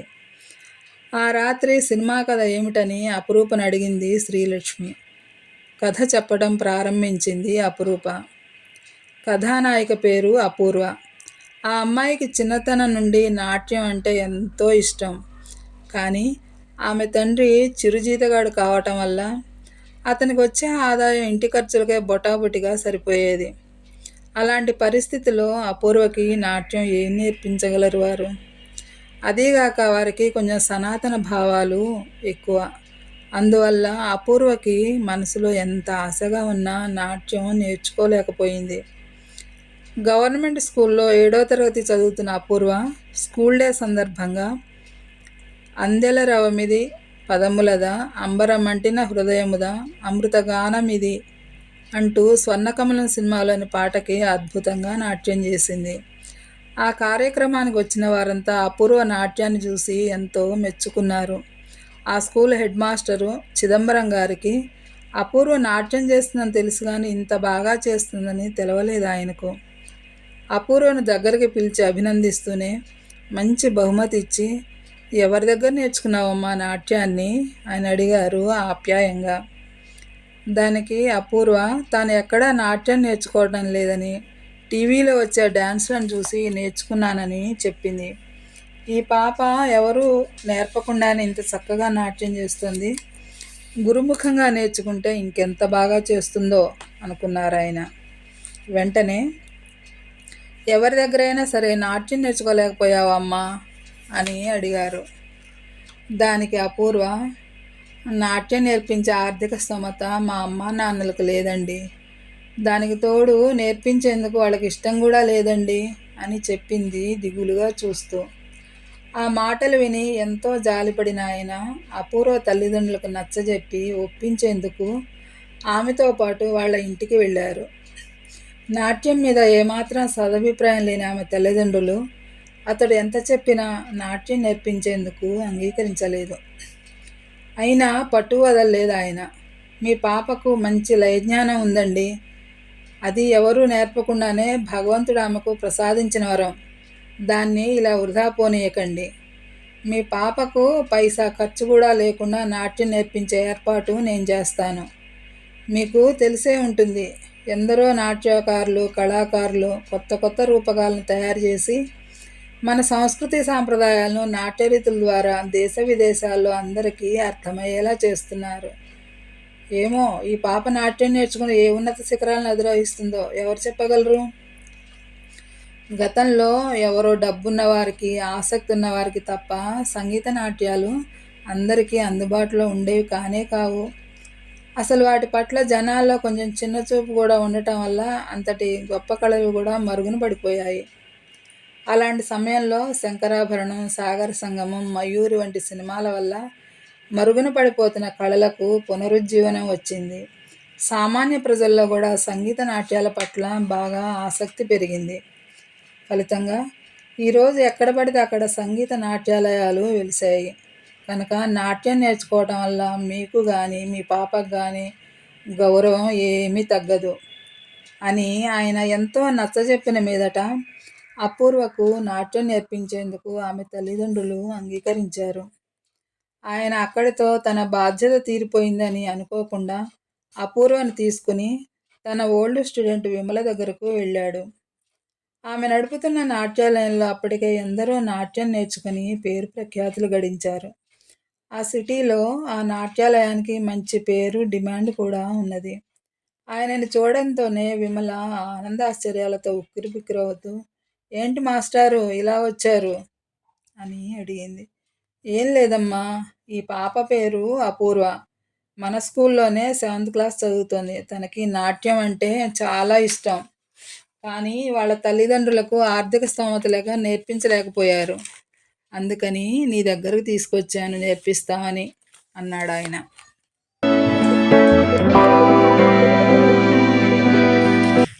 తప్పకుండా మాస్టారు, మీరు చెప్పడం నేను కాదనటమునా? ఏదమ్మా పాప, నీకు ఎంతవరకు వచ్చో చేసి చూపించు చూద్దాం అని అడిగింది విమల. అపూర్వ బిడియపడుతూ, నాకు పెద్దగా ఏమీ రాదండి, ఏదో సినిమాల్లో వచ్చే డ్యాన్సులు చూసి నేర్చుకున్నాను అంది మెల్లగా. అది అర్థం చేసుకున్న విమల, పర్వాలేదమ్మా, నీకేం వస్తే అది చెయ్యి అంది ప్రోత్సహిస్తున్నట్లుగా. సిగ్గుపడుతూనే నాట్యం చేసి చూపించింది అపూర్వ. అపూర్వ చేసిన నాట్యాన్ని చూసి అబ్బురపడుతూ, ఈ పాపకు తగిన శిక్షణ ఇస్తే గొప్ప నాట్య కళాకారిణి అవుతుంది అని అనుకుంది.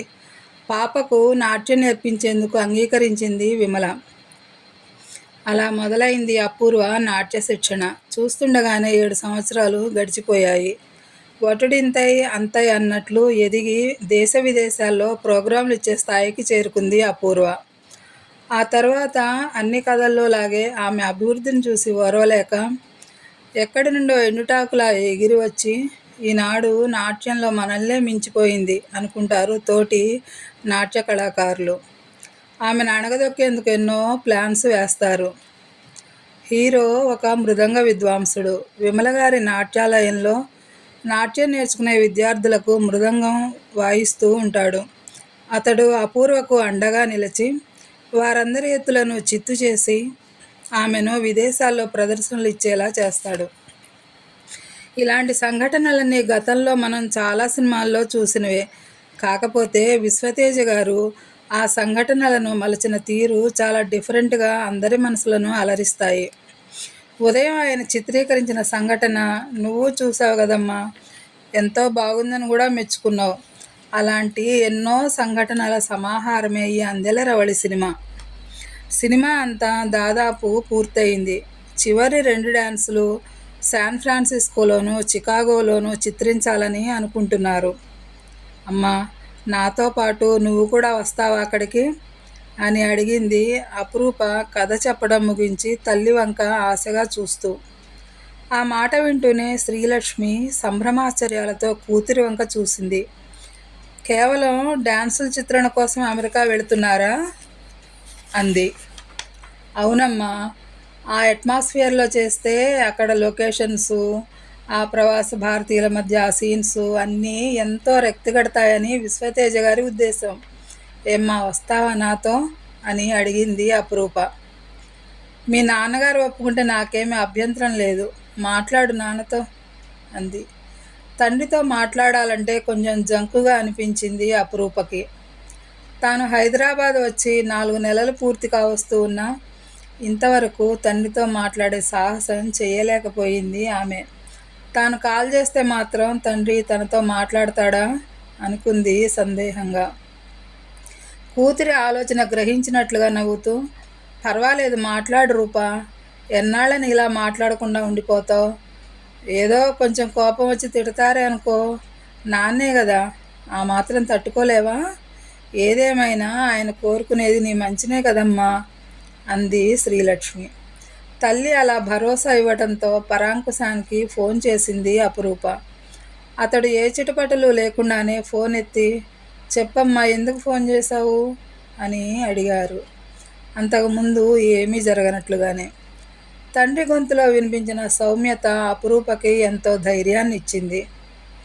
నాన్న, మరేం లేదు, 2 డ్యాన్సులు తప్ప సినిమా అంతా పూర్తయిపోయింది. ఆ 2 డ్యాన్సుల కోసం మా యూనిట్ వాళ్ళందరూ కలిసి అబ్రాడ్ వెళ్లేందుకు ప్లాన్ చేస్తున్నారు.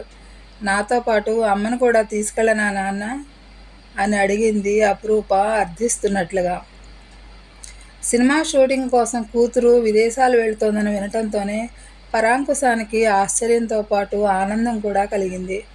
అందుకే అనవసరంగా సంభాషణ పొడిగించకుండా, సరే తీసుకువెళ్ళమ్మా అన్నాడు. ఆ సమాధానం వింటూనే తండ్రికి తన మీద ఉన్న కోపం పోయిందని గ్రహించింది అపురూప. అయినా సందేహం తీరక, నాన్న, నా మీద కోపం పోయిందా మీకు అని అడిగింది చిన్నపిల్లలాగా సంబరపడిపోతూ. కూతురి ప్రశ్న వింటూనే చిన్నగా నవ్వుతూ, పిచ్చి పిల్ల, నీ మీద నాకు కోపం ఎందుకుంటుందమ్మా, నీ జీవితం ఏమవుతుందోనని ఆందోళన తప్ప అన్నాడు పరాంకుశం మృదువుగా. తమ్ముడు ఎలా ఉన్నాడు నాన్న? వాడు అసలు నా ఊసే ఎత్తడం లేదు కదూ అంది బాధగా. ఇప్పుడు అదంతా ఎందుకు, మీరు క్షేమంగా వెళ్ళిరండి, వాడి రిజల్ట్స్ వచ్చాక ఏదోలా నచ్చజెప్పి అక్కడికి తీసుకొస్తాను అన్నాడు పరాంకుశం. ఆ మాట వింటూనే సంతోషపడిపోతూ థ్యాంక్స్ నాన్న, ఉంటాను అని ఫోన్ పెట్టేసింది అపురూప. ఆ తర్వాత శ్రీలక్ష్మిని రెండు చేతులతోనూ చుట్టేసి, అమ్మా, నాన్నగారికి నా మీద కోపం పోయిందమ్మా. నిన్ను నాతో పాటు తీసుకెళ్ళమని చెప్పారు సంతోషంగా. తమ్ముడిని కూడా త్వరలోనే ఇక్కడికి తీసుకొస్తున్నారమ్మా. చెప్పారు కూడా నాతో. ఇప్పుడు నాకెంత సంతోషంగా ఉందో తెలుసా అని తల్లిని హత్తుకుని వెక్కి వెక్కి ఏడ్చేసింది అపురూప. తండ్రి ఒప్పుకున్నందుకు సంతోషం ఒక పక్క, ఇన్నాళ్ళు దూరంగా ఉన్నందుకు బాధ మరో పక్క ఆమె ఏడుపులో మిళితమైపోయి ఉన్నాయి. శ్రీలక్ష్మి అర్థం చేసుకున్నట్లుగా అపురూపను దగ్గర కదుముకొని సముదాయిస్తున్నట్లుగా మెల్లగా వీపు మీద తట్టసాగింది. స్నేహితురాలు షూటింగ్ కోసం యుఎస్ వెళుతుందని తెలిసి అభినందించడానికి వచ్చింది సాధన. తండ్రికి తన మీద కోపం పోయిందని ఎంతో సంబరంగా చెప్పింది అపురూప ఆమెకు. సాధన కూడా చాలా సంతోషపడింది ఆ మాట వింటూనే. ఇవాళతో నా పరీక్షలు అయిపోయాయి రూపా, నేను రేపు సాయంత్రం విశాఖ వెళుతున్నాను అంది సాధన. అవునా, ఎలా రాసావే పరీక్షలు అని అడిగింది అపురూప. బాగానే రాశానే, మంచి మార్కులే వస్తాయనుకుంటాను అంది సాధన. నేను కూడా ఈసారికి ఎగ్జామ్స్ రాయాల్సింది, అనుకోకుండా నా లైఫ్ ఇలా టర్న్ తీసుకుంది అంది అపురూప కొంచెం బాధగా. కూతురు చదువు అర్ధాంతరంగా ఆగిపోయినందుకు శ్రీలక్ష్మి అందరికంటే ఎక్కువగా బాధపడుతోంది. డ్యాన్స్ నేర్చుకుంటున్నప్పుడు దానికి చదువుకి క్లాష్ రాకుండా ఎన్నో జాగ్రత్తలు తీసుకుంది. కానీ అనుకోకుండా అపురూప తీసుకున్న ఈ నిర్ణయం వల్ల అంతా తారుమారైపోయింది. కానీ అసలే బాధపడుతున్న కూతుర్ని ఏమీ అనలేక మౌనం వహించింది. అనుకున్నట్లే శ్రీలక్ష్మిని తీసుకుని షూటింగ్ కోసం యుఎస్ వెళ్ళింది అపురూప. విదేశాలకు వెళ్ళగలని కలలో కూడా అనుకోని అపురూప ఆ ట్రిప్ని ఎంతో ఎంజాయ్ చేసింది. షూటింగ్ కోసం యూనిట్ మొత్తం బయలుదేరి వెళ్ళటం వల్ల పిక్నిక్లా గడిపారు జర్నీ అంతా. అక్కడున్న ప్రవాసాంధ్రుల సాయంతో సినిమా షూటింగ్ని ఎంతో బాగా అరేంజ్ చేశారు. అపురూప నాట్యం కోసం చక్కని వేదికను కూడా ఏర్పాటు చేయించాడు దయానిధి. నాట్యం చేసేది తమ తెలుగు అమ్మాయి అని తెలవటంతో ఎంతో ఉత్సాహంగా ఆ నాట్యాన్ని చూడటానికి అక్కడున్న వారందరూ వచ్చారు. అంత పెద్ద సంఖ్యలో వచ్చిన వారందరినీ చూసి మనం ఆడియన్స్ కోసం ప్రత్యేక శ్రద్ధ పెట్టాల్సిన పని లేదన్నాడు విశ్వతేజ దయానిధితోటి. షూటింగ్కి వచ్చిన ప్రవాసాంధ్రులందరూ అపురూపను అభినందనలతో ముంచెత్తారు. నాట్యం అద్భుతంగా చేశావు అంటూ. చాలామంది ఆమెతో కలిపి ఫోటోలు కూడా తీయించుకున్నారు. షూటింగ్ పూర్తయ్యాక తిరిగి అందరూ ఇండియా వచ్చేశారు. సినిమాకి తుది మెరుగులు దిద్ది ఆ నెలలోనే అన్ని కేంద్రాలలోనూ అందెలరవళి సినిమాని విడుదల చేశారు. ఆ సినిమా గురించి ఎన్నో రోజులుగాను ఇస్తున్న పబ్లిసిటీ మంచి ఫలితాన్నే ఇచ్చింది. ఆ పైన ఆడియో రిలీజ్ ఫంక్షన్లు మరింత ప్లస్ పాయింట్ అయ్యాయి ఆ సినిమాకి.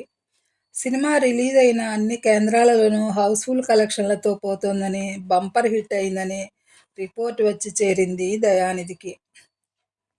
తనది డీ గ్లామర్ పాత్ర అని అభిమానులు ఎలా రిసీవ్ చేసుకుంటారోనని భయపడిన రాకేష్ తనది ధీరోదాత్తమైన పాత్ర అంటూ అభిమానులు ప్రశంసించడం అతడికి ఎంతో ఆనందాన్నిచ్చింది.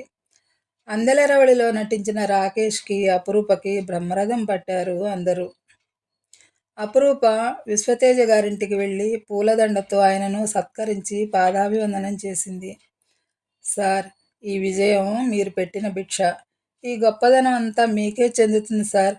మీ దర్శకత్వంలో నటించే అదృష్టం నాకు కలిగించినందుకు జీవితాంతం మీకు రుణపడి ఉంటాను అంది డగ్గుత్తికతో.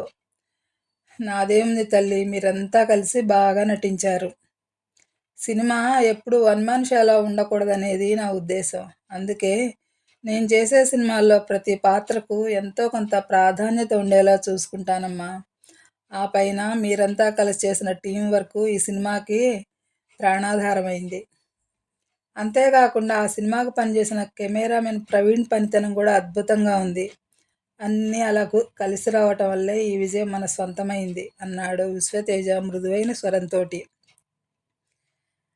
అది కొంతవరకు నిజమే అయినా నటనలో ఆలు కూడా రాని మట్టి ముద్ద లాంటి నన్ను గొప్ప కళాకృతిగా మలిచింది మీరే కదా సార్ అంది అపురూప నమ్రతగా.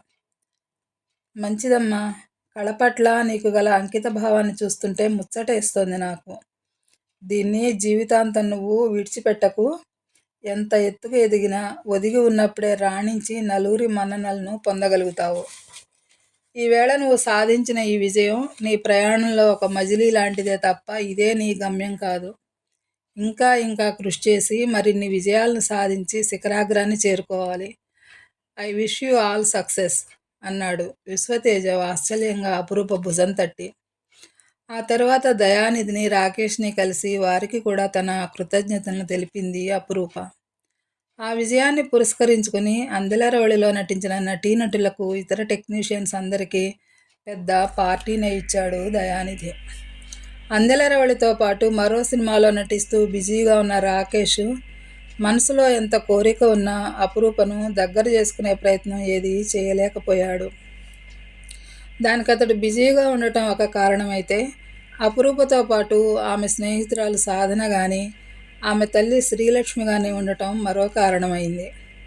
అతడితో జాగ్రత్తగా ఉండమని, రాకేష్ పైకి కనిపించేటంత మంచివాడు కాదని తోటి నటీనటులు చాటుగా అపురూపకు ఎన్నోసార్లు చెప్పారు. కానీ అతడు తనతో ఎంతో మర్యాదగా వ్యవహరిస్తున్న తీరు చూశాక అతడికి అమ్మాయిల పిచ్చి ఉందని వాళ్ళంతా చెప్పిన మాటల్ని ఉట్టి గాలి కబుర్లుగా కొట్టి పారేసింది అపురూప. అతడితో జీవితం పంచుకోవాలని ఎదురు చూస్తున్న అపురూప మీద ఆ మాటలు ఎలాంటి ప్రభావము చూపించలేదు సరికదా. ఆమె ఆశలను ఏమాత్రం చెదరగొట్టలేదు. అపురూప నటిస్తున్న రెండో సినిమాలో హీరోగా చేస్తున్నది హేమంత్. అతడితో పనిచేయటం కూడా అపురూపకి ఎంతో నచ్చింది. నిత్యం నవ్వుతూ అందరినీ నవ్విస్తూ ఉంటాడు హేమంత్. అతడు సెట్లో ఉంటే అక్కడంతా పండగ వాతావరణమే ఏర్పడుతుంది. బాధంటే ఏమిటో తెలవనట్లు ఉంటాడు. ఎవరైనా ఏదైనా కష్టంలో ఉన్నట్లు కనిపిస్తే, కష్టంలో ఉన్నారు అని అనిపిస్తే వారికి చేతనైన సాయం చేసి ఊరట కలిగిస్తాడు వారు అడగకుండానే. హేమంత్ రాకేష్ అంత పెద్ద నటుడు కాకపోయినా కొంచెం పేరున్నవాడే. అన్నిటికీ మించి అందరూ అతడిని తమ ఆత్మీయుడిగా చూస్తారు. అతడు నటించిన సినిమా ఏదైనా ఫ్లాప్ అయితే నిర్మాత యొక్క నష్టాన్ని పూడ్చేందుకు ఫ్రీగా కానీ లేదా అతి తక్కువ రెమ్యునరేషన్ తీసుకుని కానీ అతడి సినిమాలో చేస్తాడు హేమంత్. అందుకే అతడిని నిర్మాతల పాలిటి కల్పవృక్షంగా భావిస్తారందరూ. ఇండస్ట్రీ వారంతా అతడిని అజాతశత్రు అని కూడా పిలుస్తూ ఉంటారు. శ్రీకాంత్ 10th క్లాస్ మంచి మార్కులతో పాస్ అయ్యాడు. కాలం గడిచే కొద్దీ అతడికి అపురూప మీదున్న కోపం కూడా కొంచెం తగ్గుముఖం పట్టసాగింది. అపురూప మొదటి సినిమా రిలీజ్ అయినప్పుడు అతడి స్నేహితులు ఎంత అవమానకరంగా మాట్లాడారో అందెలరవళి సినిమా రిలీజ్ అయ్యాక అంత ఆత్మీయంగా మాట్లాడారు శ్రీకాంత్ తోటి. నువ్వు నిజంగా చాలా లక్కీరా అలాంటి హక్కున్నందుకు అంటూ ఆకాశానికి ఎత్తేయటమే గాక చక్కగా మీ అక్క దగ్గరికి వెళ్ళినప్పుడు ఆ సినిమా షూటింగ్లు స్టూడియోలు అన్నీ చూడొచ్చు అంటూ కొంచెం ఈర్ష్యగా కూడా మాట్లాడారు. వాళ్ళ మాటలు అతడికి ఎంతో ఉపశమనాన్ని కలిగించాయి. అపురూప మీదున్న కోపం పూర్తిగా తగ్గిపోయింది. అందరూ అంత గొప్పగా పొగుడుతున్న ఆ సినిమాని ఎలా ఉందో చూడాలనుకున్నాడు. కానీ చూద్దామని తండ్రిని అడిగేందుకు మొహమాటం అడ్డొచ్చి ఆగిపోయాడు. గతంలో అపురూప మాట వస్తే మండిపడుతున్నట్లుగా చూసే శ్రీకాంత్ ఇప్పుడు మౌనంగా ఉండటమే కాక ఆసక్తిగా అపురూప సంగతులన్నీ వినసాగాడు. కొడుకులో వచ్చిన ఈ మార్పును అర్థం చేసుకున్న పరాంకుశం, ఎరా అక్క చేసిన సినిమాకి వెళదామేమిట్రా అని అడిగాడు. ఆ మాట కోసం ఎదురు చూస్తున్న శ్రీకాంత్ సరే నాన్న వెళదాం అనేశాడు వెంటనే.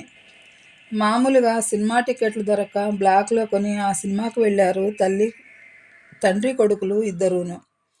కూతురు నటించిన సినిమా చూస్తున్నంతసేపు ఏదో దృశ్యకావ్యం చూస్తున్న అనుభూతి కలిగింది పరాంకుశానికి.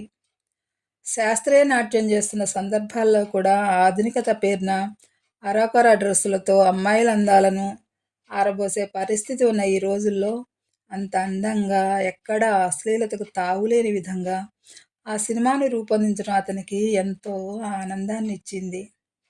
స్కిన్ షో ఉంటేనే కానీ ప్రేక్షకులు ఆదరించరంటూ తాము చేసే వెధవ పనిని సమర్థించుకుంటూ ప్రేక్షకులకు ఏది కావాలో అదే మేము ఇస్తున్నామని చెప్పేదానికి విరుద్ధంగా అందెలరవళి సినిమాని ప్రేక్షకులు ఆదరించిన తీరు అలా చెప్పేవారికి చెంపపెట్టులా ఉంది అనుకున్నాడు పరాంకుశం. అందులో పాటలు, మాటలు కూడా డబుల్ మీనింగ్ అనేది ఎక్కడా లేకుండా ఎంతో ఉదాత్తంగా ఉండటం అతడికెంతో ఆహ్లాదకరంగా అనిపించింది. తెలిసిన వాళ్ళు, స్నేహితులు ఆ సినిమా గూర్చి చెప్తూ ఉంటే ఏమో అనుకున్నాడు గానీ, సినిమా ఇంత గొప్పగా ఉంటుందని అతడు ఊహించలేదు. ఇంటికి వచ్చిన వెంటనే కూతురికి ఫోన్ చేశాడు. సినిమా చాలా బాగుంది రూపా. మనకి తెలిసిన వాళ్ళందరూ ఫోన్ చేసి అభినందనలు చెబుతున్నారమ్మా. మొత్తం మీద సాధించావు. తిట్టిన నోళ్లతోనే ఇవాళందరూ నిన్ను ఆకాశానికి ఎత్తేస్తున్నారు. ఇక్కడ పత్రికలన్నీ కూడా నీ గూర్చి గొప్పగా రాస్తూ మా ఊరమ్మాయే ఇంత క్రెడిట్ సాధించిందంటూ ఫోటోలతో సహా ప్రచురించారు రూపా. నీకు నా హార్టీ కంగ్రాచ్యులేషన్స్ అమ్మా అన్నాడు పరాంకుశం ఆనందంతో నిండైన మనసుతో. తండ్రి మాటలు అపురూపకి ఎంతో సంతోషాన్ని కలిగించాయి. ప్రపంచం అంతా మెచ్చుకోవడం ఒక ఎత్తు అయితే, తండ్రి మెచ్చుకోవడం మరింత ప్రత్యేకంగా గొప్పగా అనిపించింది ఆమెకు. మీరు సినిమా చూశారా నాన్న నిజంగా? అన్నది ఇంకా సందేహం తీరక. ఎందుకంటే పరాంకుశం సాధారణంగా సినిమాలు చూడడు గనక. నేనే కాదమ్మా, తమ్ముడు కూడా చూశాడు సినిమా అన్నాడు పరాంకుశం అదే ఉత్సాహంతో. అది వింటూనే ఎగ్జైట్ అయిపోతూ, తమ్ముడు నా సినిమా చూశాడా నాన్న? ఏమన్నాడు? వాడికి నా మీద కోపం పోయిందా? అంది ఎంతో ఉద్వేగంగా. చాలా నచ్చిందటమ్మా. ఇప్పుడు వాడికి నీ మీద కోపం ఏమాత్రం లేదు. వాడు ఇక్కడే ఉన్నాడు, మాట్లాడు అంటూ ఫోను శ్రీకాంత్ చేతికిచ్చాడు పరాంకుశం. అపురూపతో మాట్లాడాలని శ్రీకాంత్ ఫోన్ అయితే తీసుకున్నాడు గాని నోటి మాటలు రాక, నోటి వెంట మాట్లాడలేక ఫోన్ పట్టుకుని అలా నుంచుండిపోయాడు. అటు నుండి అపురూప, శ్రీ, అరే శ్రీ బాగున్నావా అని అడిగింది ప్రేమగా.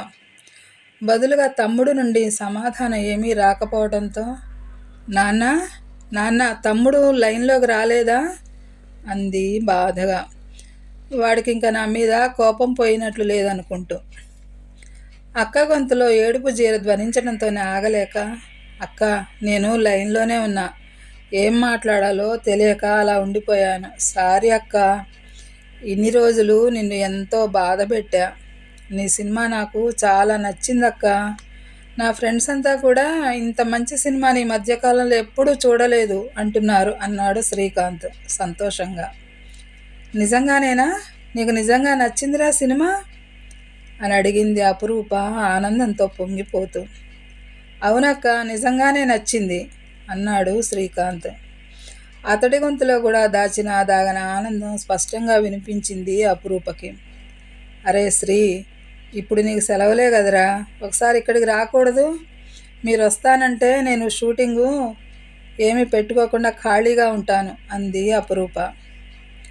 రెక్కలుంటే ఈ క్షణంలో ఎగిరి వెళ్ళి తండ్రి ముందు, తమ్ముడి ముందు వాలాలని ఉంది ఆమెకు.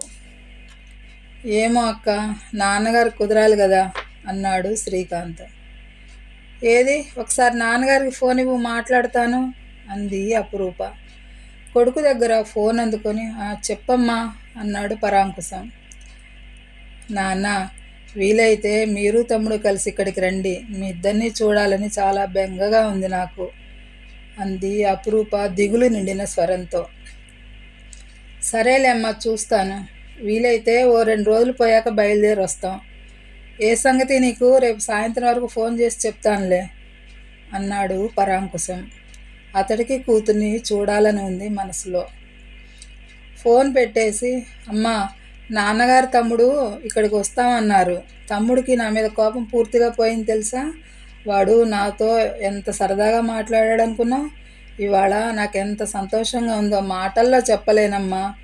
నా జీవితంలో ఇంత సంతోషకరమైన రోజు మళ్ళీ వస్తుందనుకోలేదమ్మా అంటూ చిన్నపిల్లలాగా సంబరపడిపోతూ తల్లి బుగ్గల మీద ముద్దుల వర్షం కురిపించింది అపురూప. చాలా రోజుల తర్వాత కూతురు అంత ఆనందంగా నవ్వటాన్ని చూసి శ్రీలక్ష్మి కూడా సంతోషపడుతూ, ఎందుకు రారమ్మా, వాళ్ళకి మాత్రం నీ మీద ప్రేమ ఉండదా ఏంటి? అందుకే అంటారు blood is thicker than water అని అంటూ కూతురు నుదుటి మీద ముద్దు పెట్టుకుంది ప్రేమగా.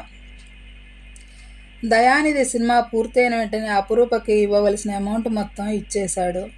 సినిమా హిట్ అయ్యి ఊహించలేనంత లాభాలు తెచ్చిపెట్టడంతో ఆ విజయానికి కారణమైన అపురూపకు i20 కారును కొని ప్రజెంట్ చేశాడు. రాకేష్ మాట విని ఈ సినిమా తీసినందుకు ఇంత గొప్ప విజయం నా సొంతమైంది అనుకున్నాడు. అదే కొత్తమ్మాయి అని నేను వెనకాడుంటే చేజేతుల ఇంత పెద్ద హిట్ని, అపురూప లాంటి అమూల్య రత్నాన్ని చేజార్చుకున్నట్లయ్యేది అనుకున్నాడు మనసులో. అందుకే రాకేష్కి థ్యాంక్స్ చెప్పడమే గాక తనకింత పేరు ప్రఖ్యాతులను లాభాన్ని సమకూర్చిపెట్టినందుకు అతడు కోరినట్లుగానే లాభంలో సగభాగం ఇవ్వటమే కాక అతడు అడిగిన కారును కొనిచ్చి సంతృప్తి పెట్టాడు దయానిధి. దయానిధి స్వయంగా అపురూప ఇంటికి వెళ్ళి కారు తాళాలు ఇవ్వబోగా, నాకెందుకండి కారు, నాకు అసలు కారు డ్రైవింగే రాదు అంది అపురూప తాళాలు అందుకోకుండా. రాకపోతే నేర్చుకోమ్మా, నేర్చుకునేందుకు ఎంత టైం పడుతుందని, మెల్లగా నేర్చుకుంటే అదే వస్తుంది. పుట్టుకతోనే అందరికీ అన్నీ రావు కదా. కారు స్టేటస్ సింబల్ కానే కాదమ్మా, ఈ ఫీల్డ్లో ఉన్నవారికి కారు చాలా అవసరం. ఎప్పుడు ఏ అవసరం వస్తుందో తెలియదు కదా అంటూ దయానిధి కారు తాళాలు ఆమె చేతికి అందించాడు. కారనే కాదు, అందెలరవళి సినిమా కోసం అపురూప హైదరాబాద్ వచ్చిన దగ్గర నుండి నోరు తెరిచి ఏమీ చెప్పకుండానే ఆమె అవసరాలన్నీ కనిపెట్టి అన్నీ సమకూర్చాడు దయానిధి. అందరు నటీనటులు తమకు అది కావాలి, ఇది కావాలి, అది తీసుకురండి, ఇది తీసుకురండి అంటూ నిర్మాతను పరుగులు పెట్టించి అతని ఖర్చుతో తమ అన్ని అవసరాలను తీర్చుకుంటూ ఉంటారు. అందుకు భిన్నంగా అపురూప అతడిని అది ఇది కావాలంటూ ఎప్పుడూ ఇబ్బంది పెట్టింది లేదు. తిండి విషయంలో కూడా నాకు పలానాది కావాలని ఎప్పుడూ డిమాండ్ చేయలేదు. అందుకే అతడికి గౌరవంతో పాటు అపురూప అంటే ఎంతో ఆదరణ కూడా. అలనాటి హీరోయిన్ల తీరంతా అతడికి అపురూపలో కనిపిస్తూ ఉంటుంది. శ్రీలక్ష్మి కూడా మా బేబీకి అది కావాలి, ఇది కావాలంటూ ఏనాడు భేషజాలకు పోలేదు. పుట్టుకతో వచ్చిన సంస్కారం అంటే ఇదే కాబోలనుకుంటాడు దయానిధి వాళ్ళని చూసినప్పుడల్లాను. థ్యాంక్స్ బాబాయ్ గారు అంది అపురూప అతడితో పాటు బయటికి వచ్చి కారును చూస్తూ. సరేనమ్మా, 4 రోజుల పాటు ఉదయమే మా డ్రైవర్ని పంపిస్తూ ఉంటాను. అతడైతే చాలా జాగ్రత్తగా డ్రైవింగ్ నేర్పుతాడు. నేను వెళ్ళొస్తానిక అంటూ చెప్పి వెళ్ళిపోయాడు దయానిధి. సినిమా సక్సెస్ అయినందుకు అపురూప మంచి హ్యాపీ మూడ్లో ఉంది కనుక ఇలాంటప్పుడైతే ఆమెకు చేరువయ్యే ప్రయత్నం చేస్తే బాగుంటుంది, వీలుంటుంది అనుకున్నాడు రాకేష్. ఇదే తగిన సమయంగా కూడా భావించుకున్నాడు మనసులో. అనుకున్నదే తడవుగా అపురూప హేమంతులతో సినిమా షూటింగ్ జరుగుతున్న వర్క్ స్పాట్కి వెళ్ళాడతడు. తలవని తలంపుగా అతడు అక్కడికి రావటం అందరికీ ఎంతో సర్ప్రైజింగ్గా అనిపించింది. హడావిడిగా అతడికి మర్యాదలు చేసి కూల్ డ్రింక్ తెచ్చి ఇచ్చారు. ఆ తరువాత ఏం మాట్లాడాలో తోచలేదు వాళ్ళకి. తన వంక ప్రశ్నార్థకంగా చూస్తున్న ఆ సినిమా దర్శకుడు కౌశిక్ వంక, నిర్మాత పాపారావు వంక ఇబ్బందిగా చూస్తూ, మొన్న మీరు ఈ సినిమాలో గెస్ట్ రోల్ చేయమన్నప్పుడు కాల్ షీట్లు అవి ఖాళీ లేక వీలు కాదన్నా, కానీ ఇప్పుడు 2 రోజులు అనుకోకుండా ఖాళీ దొరికింది. పని మీద ఇటుగా వెళ్తుంటే ఆ విషయం గుర్తుకొచ్చింది. సరే కదా, దారిలోనే కదా, చెప్పిపోదామని ఇటు వచ్చాను అన్నాడు రాకేష్. మనసులో మాత్రం అనవసరంగా ఇటు వచ్చానురా బాబు, అందరూ నా వంక అదోలా చూస్తున్నారు, కొంపదీసి నేను ఇక్కడికి అపురూప కోసం వచ్చానని అనుకోరు కదా అనుకున్నాడు లోపలే. అతడికి ఉన్న అమ్మాయిల పిచ్చి తెలిసిన కొందరు అపురూప కోసమే వచ్చాడని తేలిగ్గానే గ్రహించారు. ఈ పిల్ల చూస్తే ఉత్త అమాయకురాల్లా ఉంది, ఏం చేస్తాడో ఏమిటో ఈ రాకేష్ అనుకున్నారు జాలిగా. అతడి మాట వింటూనే సినిమా ప్రొడ్యూసర్ పాపారావు ఆశ్చర్యపోతూ, ఈ మాత్రం దానికి మీరు శ్రమ తీసుకుని ఇంత దూరం రావాలా సార్, ఒక్క ఫోన్ కొడితే సరిపోయేది కదా అన్నాడు నొచ్చుకుంటున్నట్లుగా. మరేం పర్వాలేదులేండి, దారే కదా అని ఇటు వచ్చాను. సరే మరి నేను వెళ్ళొస్తానిక అన్నాడు రాకేష్ లేస్తూ. ఇంతలో తన పోర్షన్ కంప్లీట్ చేసుకున్న అపురూప అక్కడికి వచ్చింది. రాకేష్ని చూస్తూనే, మీరెప్పుడొచ్చారు సార్ ఇక్కడికి అంది ఆశ్చర్యంగా. ఇప్పుడే చిన్న పనుండి ఇటుగా వెళుతూ పాపారావుని కలవాలని వచ్చాను అన్నాడు రాకేష్. అవునమ్మా, మీ అందరికీ ఒక గుడ్ న్యూస్. రాకేష్ గారు మన సినిమాలో గెస్ట్ రోల్ చేస్తున్నారు అన్నాడు పాపారావు ఎంతో సంతోషంగా. వాహ్, ఇట్స్ ఎ వండర్. రాకేష్ గారు మన సినిమాలో చేస్తే 100 రోజులు ఆడటం గ్యారంటీ అన్నాడు అపురూప వెనకే వచ్చిన హేమంత్ ఎంతో ఉత్సాహంగా. నేను కూడా అదే అనుకుంటున్నాను అన్నాడు పాపారావు. కొంచెం సేపు వాళ్ళు ఆనందంలో పాలు పంచుకుని రాకేష్ బయలుదేరాడు. సార్, కొంచెం ఆగండి. నా వర్క్ ఫినిష్ అయిపోయింది, నేను కూడా వచ్చేస్తాను. ఇక్కడ వర్క్ అంతా కంప్లీట్ అయ్యి నన్ను డ్రాప్ చేసేందుకు చాలా టైం పట్టేట్లుంది. కొంచెం మార్కెటింగ్ పనింది నాకు. ఈరోజు నేను త్వరగా ఇంటికి వెళ్ళాలి అంది అపురూప తొందరపడుతున్నట్లుగా.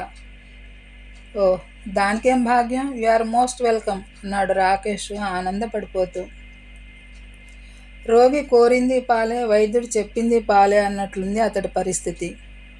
ఈరోజు ఏదో విధంగా మాట్లాడి అపురూపని ముగ్గులోకి దించవచ్చు అనుకున్నాడు లోలోన సంబరపడిపోతూ.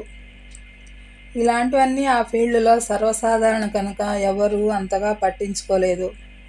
ఆ సినిమాకి కెమెరామన్గా పనిచేస్తున్న ప్రవీణ్ మాత్రం కొంచెం చికాకుగా చూశాడు వారి వంక. అందెలరవళి సినిమాలో అతడు కనపరిచిన నైపుణ్యం ఎందరి దృష్టినో ఆకట్టుకుంది.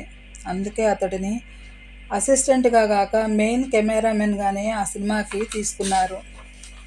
అపురూపలోని అమాయకత్వాన్ని ఆసరా చేసుకుని రాకేష్ అడ్వాంటేజ్ తీసుకుని ఆమెనేమైనా చేస్తాడేమోనని ప్రవీణ్ అనుకున్నాడు. అతడే కాదు, అక్కడున్న 4-5 కూడా అలాగే అనుకున్నారు. అపురూప మేకప్ తీసేసి డ్రెస్ మార్చుకుని రాకేష్ వెంట వెళ్ళి కారులో కూర్చుంది. రాకేష్ కారు నెమ్మదిగా డ్రైవ్ చేస్తూ, ఎలా ఉంది రూపా ఇక్కడ నీకు? ఇప్పుడు కూడా మీ ఊరు తిరిగి వెళ్ళిపోవాలనిపిస్తోందా అని అడిగాడు. చాలా హ్యాపీగా ఉంది సార్, మీ మూలంగానే ఇదంతా జరిగింది. ఇక్కడికి రాకుంటే ఆ ప్రెస్ స్టేషన్లో నేనేమయ్యేదాన్నో ఏంటో అంది అపురూప భయంగా చూస్తూ. దాందే ఉందిలే రూపా, నువ్వు హ్యాపీగా ఉన్నావు, అదే చాలు నాకు. అది సరే కానీ అవకాశాలు వస్తున్నాయి కదా అని అదే పనిగా రెస్ట్ లేకుండా చేసావంటే నీ ఆరోగ్యం దెబ్బతింటుంది. మధ్య మధ్యలో కొంచెం విశ్రాంతి తీసుకుంటూ ఉండు అన్నాడు రాకేష్ సలహా ఇస్తున్నట్లుగా.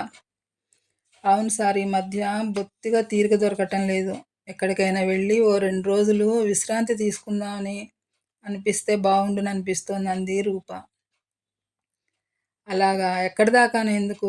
ఇక్కడ దగ్గరలోనే మా ఫామ్ హౌస్ ఉంది కదా, అక్కడికి వెళదాం. నీకు ఎప్పుడు ఖాళీ ఉందో చెప్పు, నేను కూడా వీలు చేసుకుంటాను అన్నాడు రాకేష్ వెతకపోయిన దిగ కాలికి తగిలినట్లుగా సంబరపడిపోతూ. ఫామ్ హౌసా? అటువంటి వాటి గురించి వినటమే కానీ ఎప్పుడూ చూడలేదు సార్ నేను. రేపు లేదు, ఎల్లుండి ఖాళీయే నాకు. మా నాన్నగారు తమ్ముడు కూడా ఊరు నుండి వస్తున్నారు. అందరం కలిసి సరదాగా వెళదాం అంది అపురూప ఉత్సాహపడిపోతూ. ఆ మాట వింటూనే గాలి తీసిన బెలూన్లా చప్పబడిపోయాడు రాకేష్.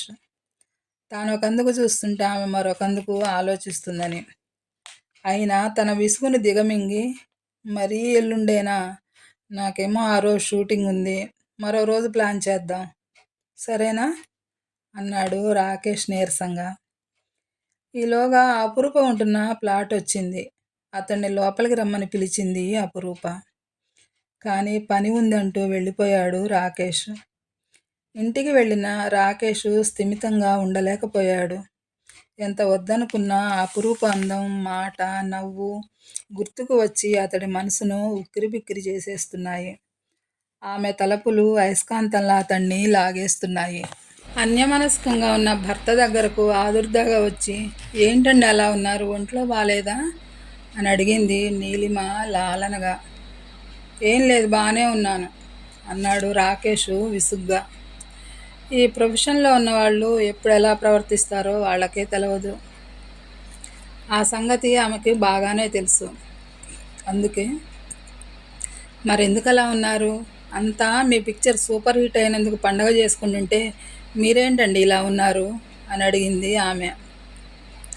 సినిమాలు హిట్లు కొట్టడం నాకేమైనా కొత్త నీలిమ అన్నాడు మరింత విసుగ్గా చూస్తూ. అయితే మరి ఎందుకు అలా ఉన్నారో చెప్పండి. మీకంటే ఆ కొత్త అమ్మాయికి ఎక్కువ పేరు వచ్చిందని బాధపడుతున్నారా అని అడిగింది నీలిమ అనునయంగా. చచ్చా, అదేం కాదు, ఎందుకనో ఈరోజు నా మూడ్ అసలు ఏం బాలేదు అన్నాడు రాకేష్ చేత్తో నుదురు రాసుకుంటూ. పోనీ ఒక పని చేద్దామా? సమ్మర్ వెకేషన్స్కి పిల్లల్ని తీసుకుని అవుటింగ్కి వెళదాం అనుకున్నాం కదా. ఎలాగో ఇప్పుడు పిల్లలకి సెలవులే గనక 4 రోజులు బయటకు తిరిగి వస్తే మనసుకి రిలాక్స్గా ఉంటుంది, మైండ్ రీఛార్జ్ అవుతుంది అంది నీలిమ అతడి నుదుటి మీద పడిన జుట్టును వెనక్కి తోస్తూ. భార్య చెప్తుంటే గుర్తుకు వచ్చింది అతడికి పిల్లల్ని సెలవుల్లో టూర్కి తీసుకెళ్తానని ప్రామిస్ చేసిన సంగతి. కానీ ఈ సినిమా రిలీజ్ తర్వాత అపురూపని ఎలా సొంతం చేసుకోవాలనే ఆలోచనలో పడి ఆ విషయమే మర్చిపోయాడు రాకేష్. పిల్లలకి సెలవులు కూడా అయిపోవచ్చినట్లే ఉన్నాయి. నేను పని ఒత్తిడిలో ఉండటం చూసి నన్ను డిస్టర్బ్ చేయటం వాళ్ళు ఇష్టం లేక మౌనంగా ఉండిపోయారు. వాళ్ళని అలా క్రమశిక్షణలో పెంచింది నీలిమ. ఎంత మంచిది నీలిమ! ఇంటి బాధ్యతలన్నీ తాను వహించి ఏ ఒత్తిడులు నా దరిచేరకుండా చూస్తోంది.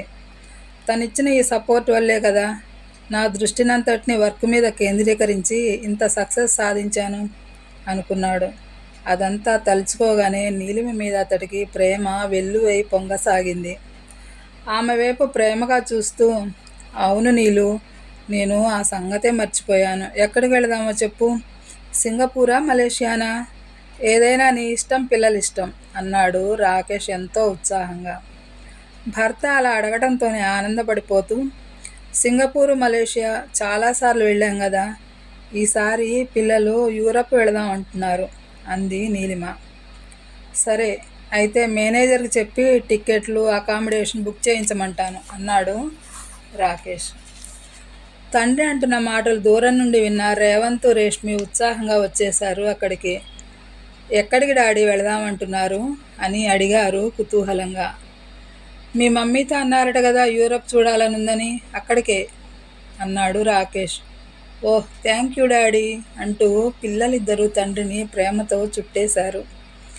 రాజు తలుచుకుంటే దెబ్బలకు కొదవా అన్నట్లు వాళ్ళ టూర్కి ఏర్పాట్లు చకచక జరిగిపోయాయి. స్టూడియోలో చేయవలసిన పనులను, షూటింగ్లను మేనేజర్కి, అసిస్టెంట్స్కి అప్పగించి భార్యాబిడ్డలను తీసుకుని ఫ్లైట్ ఎక్కేశాడు రాకేష్. పిల్లలిద్దరూ ప్రపంచాన్ని జయించినంత ఆనందంగా తల్లిదండ్రులతో బయలుదేరారు. ఎప్పుడో అరుదుగా దొరికే ఇలాంటి ట్రిప్పులు వాళ్లకు ఎంతో ఉత్తేజాన్ని ఇస్తూ ఉంటాయి. అందుకే అంత ఆనందం వారికి. అపురూపతో చెప్పినట్లుగానే పరాంకుశం, శ్రీకాంతులు హైదరాబాద్ వచ్చారు. అప్పటికి అపురూపకి కారు డ్రైవింగ్ చేయటం బాగా వచ్చేసింది. తానే స్వయంగా డ్రైవ్ చేసుకుని తండ్రిని, తమ్ముడిని రిసీవ్ చేసుకునేందుకు స్టేషన్కి వెళ్ళింది. ట్రైన్ దిగుతూనే అక్కా అంటూ అపురూపను చుట్టేశాడు శ్రీకాంత్.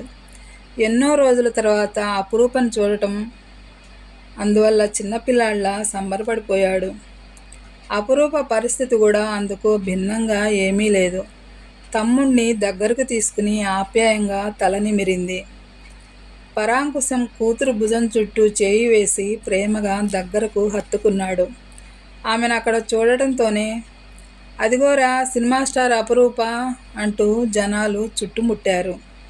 వారందరికీ చిరునవ్వుతో సమాధానాలు చెప్తూ, ఆటోగ్రాఫ్లు ఇస్తూ ఎలాగో దారి చేసుకుని కారు పార్కింగ్ దగ్గరకు తండ్రిని, తమ్ముడిని తీసుకొచ్చింది అపురూప. కారును చూస్తూనే కొత్త కారు అక్క, ఎప్పుడు కొన్నావు అని అడిగాడు శ్రీకాంత్ ఉత్సాహంగా. కొనలేదురా, అందెలరవళి సినిమా తీసిన ప్రొడ్యూసర్ దయానిధి గారు లేరు, ఆయన నాకు ఈ కార్ని గిఫ్ట్గా ఇచ్చారు అంది అపురూప. వాహ్ అంటూ కారెక్కి ఫ్రంట్ సీట్లో అపురూప పక్కన కూర్చున్నాడు శ్రీకాంత్. పరాంకుశం వెనక సీటులో కూర్చున్నాడు. దారి పొడుగున కబుర్లు చెబుతూనే ఉన్నాడు శ్రీకాంత్.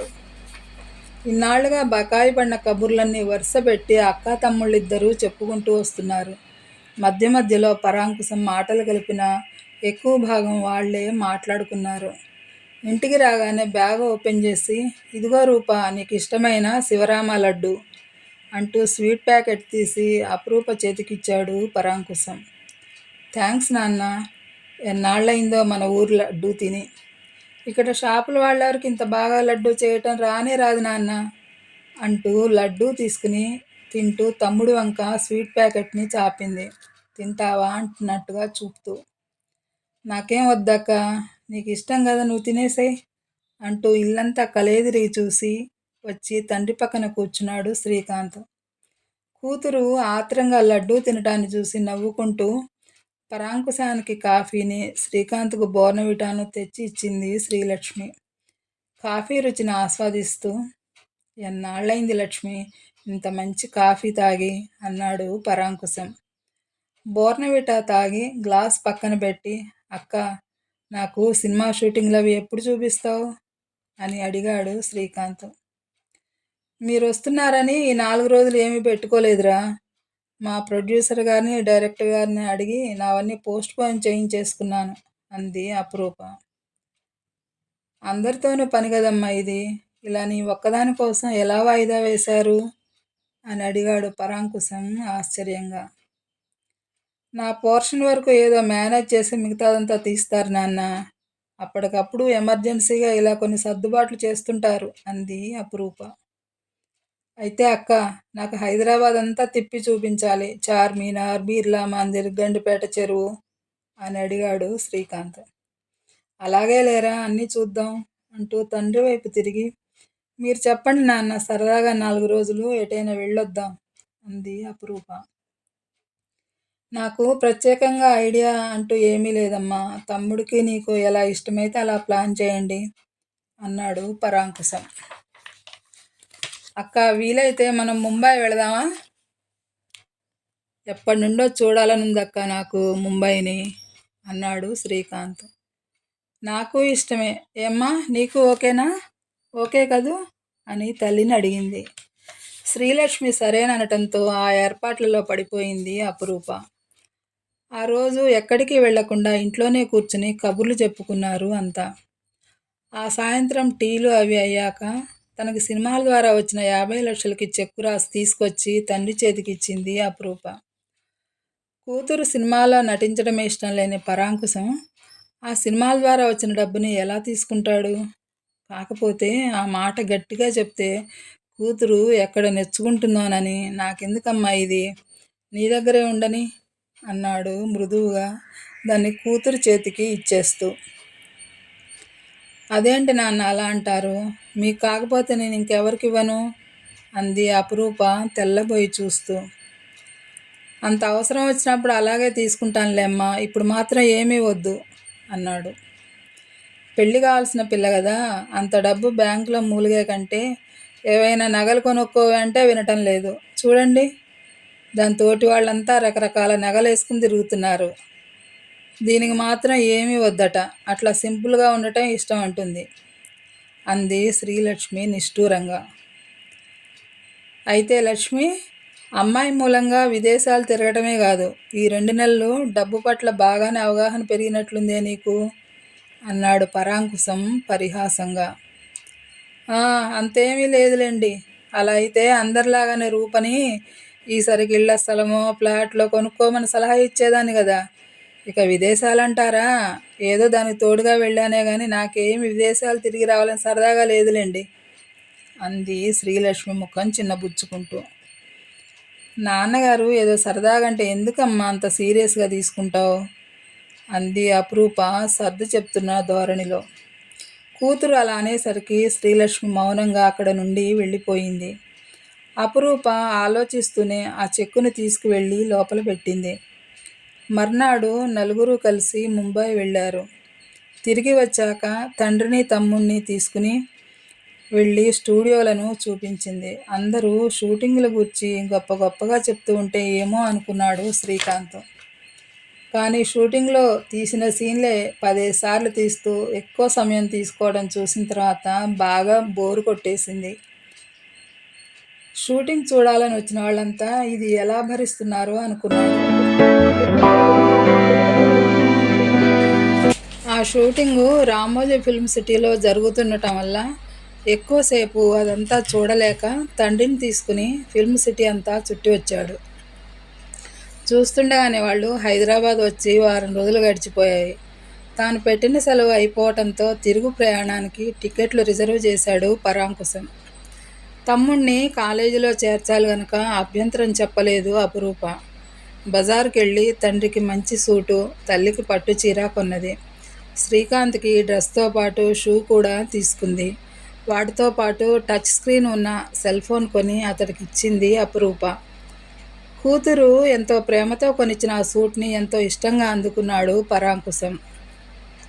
ట్రైన్ ఎక్కాక, రూపా, ఆరోగ్యం జాగ్రత్తమ్మా, మనకి సంపాదన కంటే అదే ముఖ్యం. ఇక్కడ నీకు ఏమాత్రం అసౌకర్యంగా అనిపించినా వెంటనే బయలుదేరి మన ఊరు వచ్చేయమ్మా. నీ క్షేమం కంటే ఏది ఎక్కువ కాదు మాకు అన్నాడు పరాంకుశం ఆదరంగా కూతురు తల నిమురుతూ. అలాగే నాన్న, మీరు చెప్పినట్లే చేస్తాను అంది అపురూప కళ్ళు చెమ్మగిల్లుతూ ఉండగా. ఆ తర్వాత, బాగా చదువుకోరా అంటూ శ్రీకాంత్ క్రాఫ్ట్ను సవరించింది. వెళ్ళగానే ఫోన్ చేయండి. 4 రోజులు ఏమైనా సెలవులు కలిసి వస్తే వెంటనే బయలుదేరండి అంది శ్రీలక్ష్మి. ఎంత సంపాదన ఉన్నా ఇలా తలో దిక్కున ఉండాల్సి రావటం ఆమెకి చాలా బాధగా ఉంది. అలా అని కూతుర్ని ఒక్కదాన్ని వదిలి వెళ్ళలేకపోతోంది శ్రీలక్ష్మి. భార్యాబిడ్డలతో కలిసి వారం రోజులు తిరిగి వచ్చాక రాకేష్లో అంతకు ముందు లేని ఉత్సాహం ఏదో వచ్చి చేరినట్లయింది. అది అతడు చేసే ప్రతి పనిలోనూ కొట్టొచ్చినట్లు కనపడసాగింది. వారం రోజులు గడవకుండానే తాను తీయబోయే కొత్త సినిమాకి కథని తయారు చేసుకున్నాడు. తనకి ఆప్తులైన వారితో కూర్చుని కథ గూర్చి కూలంకషంగా చర్చించి మార్పులు చేర్పులు చేశాడు. ఒక రూపాన్ని తీసుకొచ్చాడు. నటీనటుల ఎంపిక విషయానికి వచ్చేసరికి కొంచెం ఆలోచనలో పడ్డాడు రాకేష్. అతడికి అపురూపని హీరోయిన్గా పెట్టి సినిమా తీయాలనుంది. కానీ అందెలరవళి సినిమా రిలీజ్ అయ్యాక వరుసగా 3 సినిమాలకు సంతకాలు చేసిందని, షూటింగ్లతో ఆమె చాలా బిజీగా ఉంటోందని అతడికి తెలుసు. తనకి కాల్ షీట్లు కేటాయించగలదో లేదోననే సందేహంలో పడ్డాడు రాకేష్. అలా అని వేరే నటిని బుక్ చేసుకునేందుకు అతడికి మనస్కరించట్లేదు. పోనీ తనకి వీలున్నప్పుడే మొదలు పెడదామా అంటే తన సినిమా పూర్తవటం, రిలీజ్ చేయటం బాగా లేట్ అవుతుందని అనిపించింది రాకేష్కి. అదే గతంలో అయితే నేనే కదా అపురూపం ఇండస్ట్రీకి పరిచయం చేసింది, నన్ను ఎలా కాదంటుంది అని మండిపడేవాడు. కానీ ఈ వారం రోజులు భార్యాబిడ్డలతో గడిపి వచ్చాక అతడిలో కొంత సానుకూల దృష్టి ఏర్పడింది. సరే, ఒక మాట తననే కనుక్కొని చూద్దాం అనుకున్నాడు. అపురూపకు ఫోన్ చేసి, రూపా ఎక్కడున్నావు అని అడిగాడు. నేను డ్రైవింగ్లో ఉన్నాను సార్, ఏమిటి ఏమైనా పనుందా అని అడిగింది రూప కార్ని సైడ్కి తీసి ఆపుతూ. పనంటే పనేమీ కాదనుకో, కానీ నీతో కొంచెం మాట్లాడాలి. అవును, కారు నువ్వు డ్రైవ్ చేసుకుని వస్తున్నానంటున్నావు, ప్రొడక్షన్ మేనేజర్ కారు పంపలేదా అని అడిగాడు రాకేష్ కొంచెం కోపంగా. పంపిస్తానన్నారు సార్, కానీ నేనే వద్దన్నా. ఈరోజు మా నాన్నగారి క్లోజ్ ఫ్రెండ్ది గృహప్రవేశం ఉంది హిమాయత్ నగర్లో. షూటింగ్ అయ్యాక అట్నుంచి అటే వెళదాం అనుకుంటున్నాను అంది అపురూప. ఓకే, నువ్వు సిటీకి వెళ్ళే ముందు మరి మా స్టూడియోకి ఒకసారి రా అన్నాడు రాకేష్. అయ్యో సార్, ఇప్పుడు నేను వస్తున్నది మీ స్టూడియోకే అంటూ తమ షూటింగ్ లొకేషన్ ఎక్కడో చెప్పింది అపురూప. అలా అయితే లంచ్ బ్రేక్లో మనం ఒకసారి కలుద్దాం అని ఫోన్ పెట్టేశాడు రాకేష్. అనుకున్నట్లే లంచ్ టైంలో రాకేష్ను వెళ్ళి కలిసింది అపురూప. లంచ్ చేస్తూ తన కొత్త పిక్చర్ గురించి చెప్పి, నిన్నే కథానాయికగా అనుకుంటున్నాను రూపా, నీకు వీలవుతుందా అని అడిగాడు రాకేష్. అదేంటి సార్ అలా అడుగుతున్నారు? మీ పిక్చర్లో నటించే ఛాన్స్ కోసం అందరూ 1000 కళ్ళతో ఎదురు చూస్తూ ఉంటారు. అట్లాంటిది నేను ఎలా వదులుకుంటాను ఈ ఛాన్స్ని అంది అపురూప ఎంతో ఉత్సాహంగా. కానీ ఇప్పటికే మరి నువ్వు 3 పిక్చర్స్లో చేస్తున్నావు కదా, డేట్స్ అవి ఎట్లా అడ్జస్ట్ చేసుకుంటావు అని అడిగాడు రాకేష్. అదంతా నాకు వదిలేయండి సార్, ఏదో రకంగా మేనేజ్ చేసుకుంటానులేండి. మా నాన్నగారు అదే పనిగా షూటింగ్లు చేసి ఆరోగ్యం చెడగొట్టుకోవద్దని పదే పదే చెప్పటం వల్ల మధ్య మధ్యలో కొంచెం గ్యాప్ ఉంచుకున్నాను.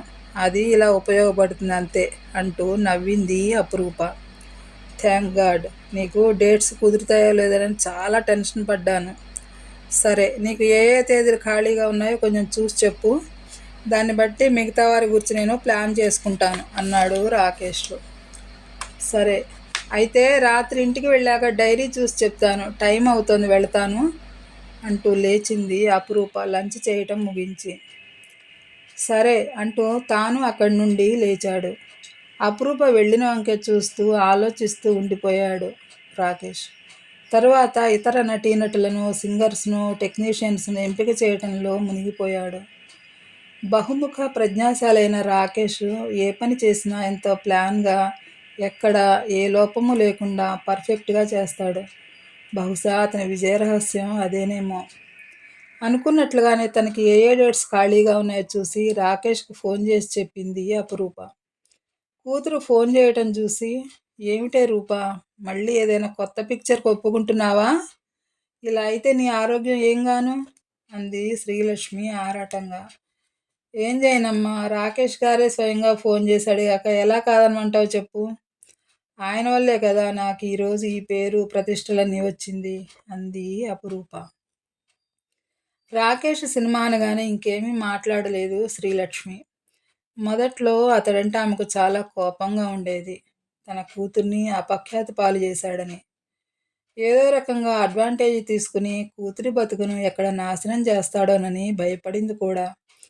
కానీ అపురూపని అందెలరవళి సినిమాలో నటింపజేయటం దగ్గర నుండి అతని మీద ఉన్న వ్యతిరేకత కొంచెం కొంచెంగా తగ్గుతూ రాసాగింది. కూతురు అన్నట్లు నిజంగానే అతడి మూలంగానే ఈరోజు ఇంత గుర్తింపు తెచ్చుకోగలిగింది నా అపురూప. అందుకే ఇంకేమీ తర్కించలేదు. సరే, ఎలాగూ నేను దాని వెంటే ఉంటాను కదా, తిండి తిప్పల సంగతి జాగ్రత్తగా చూసుకుంటే సరిపోతుంది అనుకుంది ఆమె. రాకేష్ తీయబోయే సినిమా ప్రారంభోత్సవానికి సినీ ప్రముఖులందరూ హాజరయ్యారు. ఇండస్ట్రీలో వారంతా రాకేష్ని ఓ లెజెండ్ లాగా చూస్తారు. అందుకే మిస్ అవ్వకుండా అందరూ ప్రారంభోత్సవానికి హాజరయ్యారు. ఎంతో అట్టహాసంగా ఆ కార్యక్రమం జరిగింది. అందరూ రాకేష్కి అభినందనలు తెలిపారు. పనిలో పనిగా అపురూపను కూడా గ్రీట్ చేశారు అందరూ. ఆ సినిమా కూడా ప్రవీణ్నే కెమెరామన్గా బుక్ చేశాడు రాకేష్. అంత తక్కువ వ్యవధిలో ఎంత మంచి పేరు తెచ్చుకున్నప్పటికీ అందెలరవళి ప్రారంభోత్సవం నాడు ఎంత నిరాడంబరంగా వచ్చిందో అపురూప ఇప్పుడు కూడా అలాగే వచ్చింది.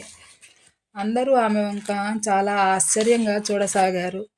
ఎంత ఎదిగినా ఒదిగి ఉండటం అంటే ఇదే అనుకున్నారు అందరూ అపురూపను చూసి.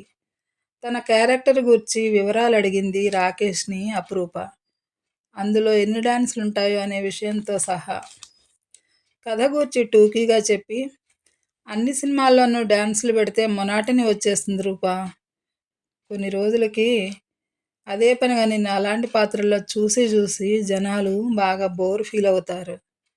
ప్రేక్షకులు ఈ సినిమాలో అపురూప డ్యాన్స్ ఉంటే బాగుండునని ఎదురు చూసేలా ఉండాలి. అప్పుడప్పుడు ఇలా అలా తళుక్కుమనిపించాలే కానీ ఏది రొటీన్గా ఉండకూడదు. నటి అన్నాక వైవిధ్యభరితమైన అన్ని పాత్రలను చేసి జనాలను మెప్పించగలగాలి అపురూప. అప్పుడే అందరూ ఆసక్తిగా నీ సినిమాల కోసం థియేటర్లకు వస్తారు అన్నాడు రాకేష్ సలహా ఇస్తున్నట్లుగా. అతడు చెప్పిందంతా విన్న అపురూప, నిజమే సార్, నేనంత దూరం ఆలోచించనే లేదు అంది. ఆ తర్వాత కూడా సినిమా గురించి చాలా విషయాలు అందరూ కలిసి డిస్కస్ చేస్తూ ఉండిపోయారు.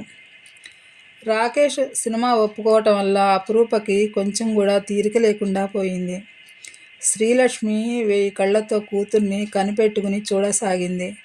ఆ రోజు షూటింగ్ పెద్దగా లేదని, త్వరగా వచ్చేస్తానని చెప్పి తల్లిని ఇంటి దగ్గరే వదిలి షూటింగ్ కోసం వచ్చింది అపురూప.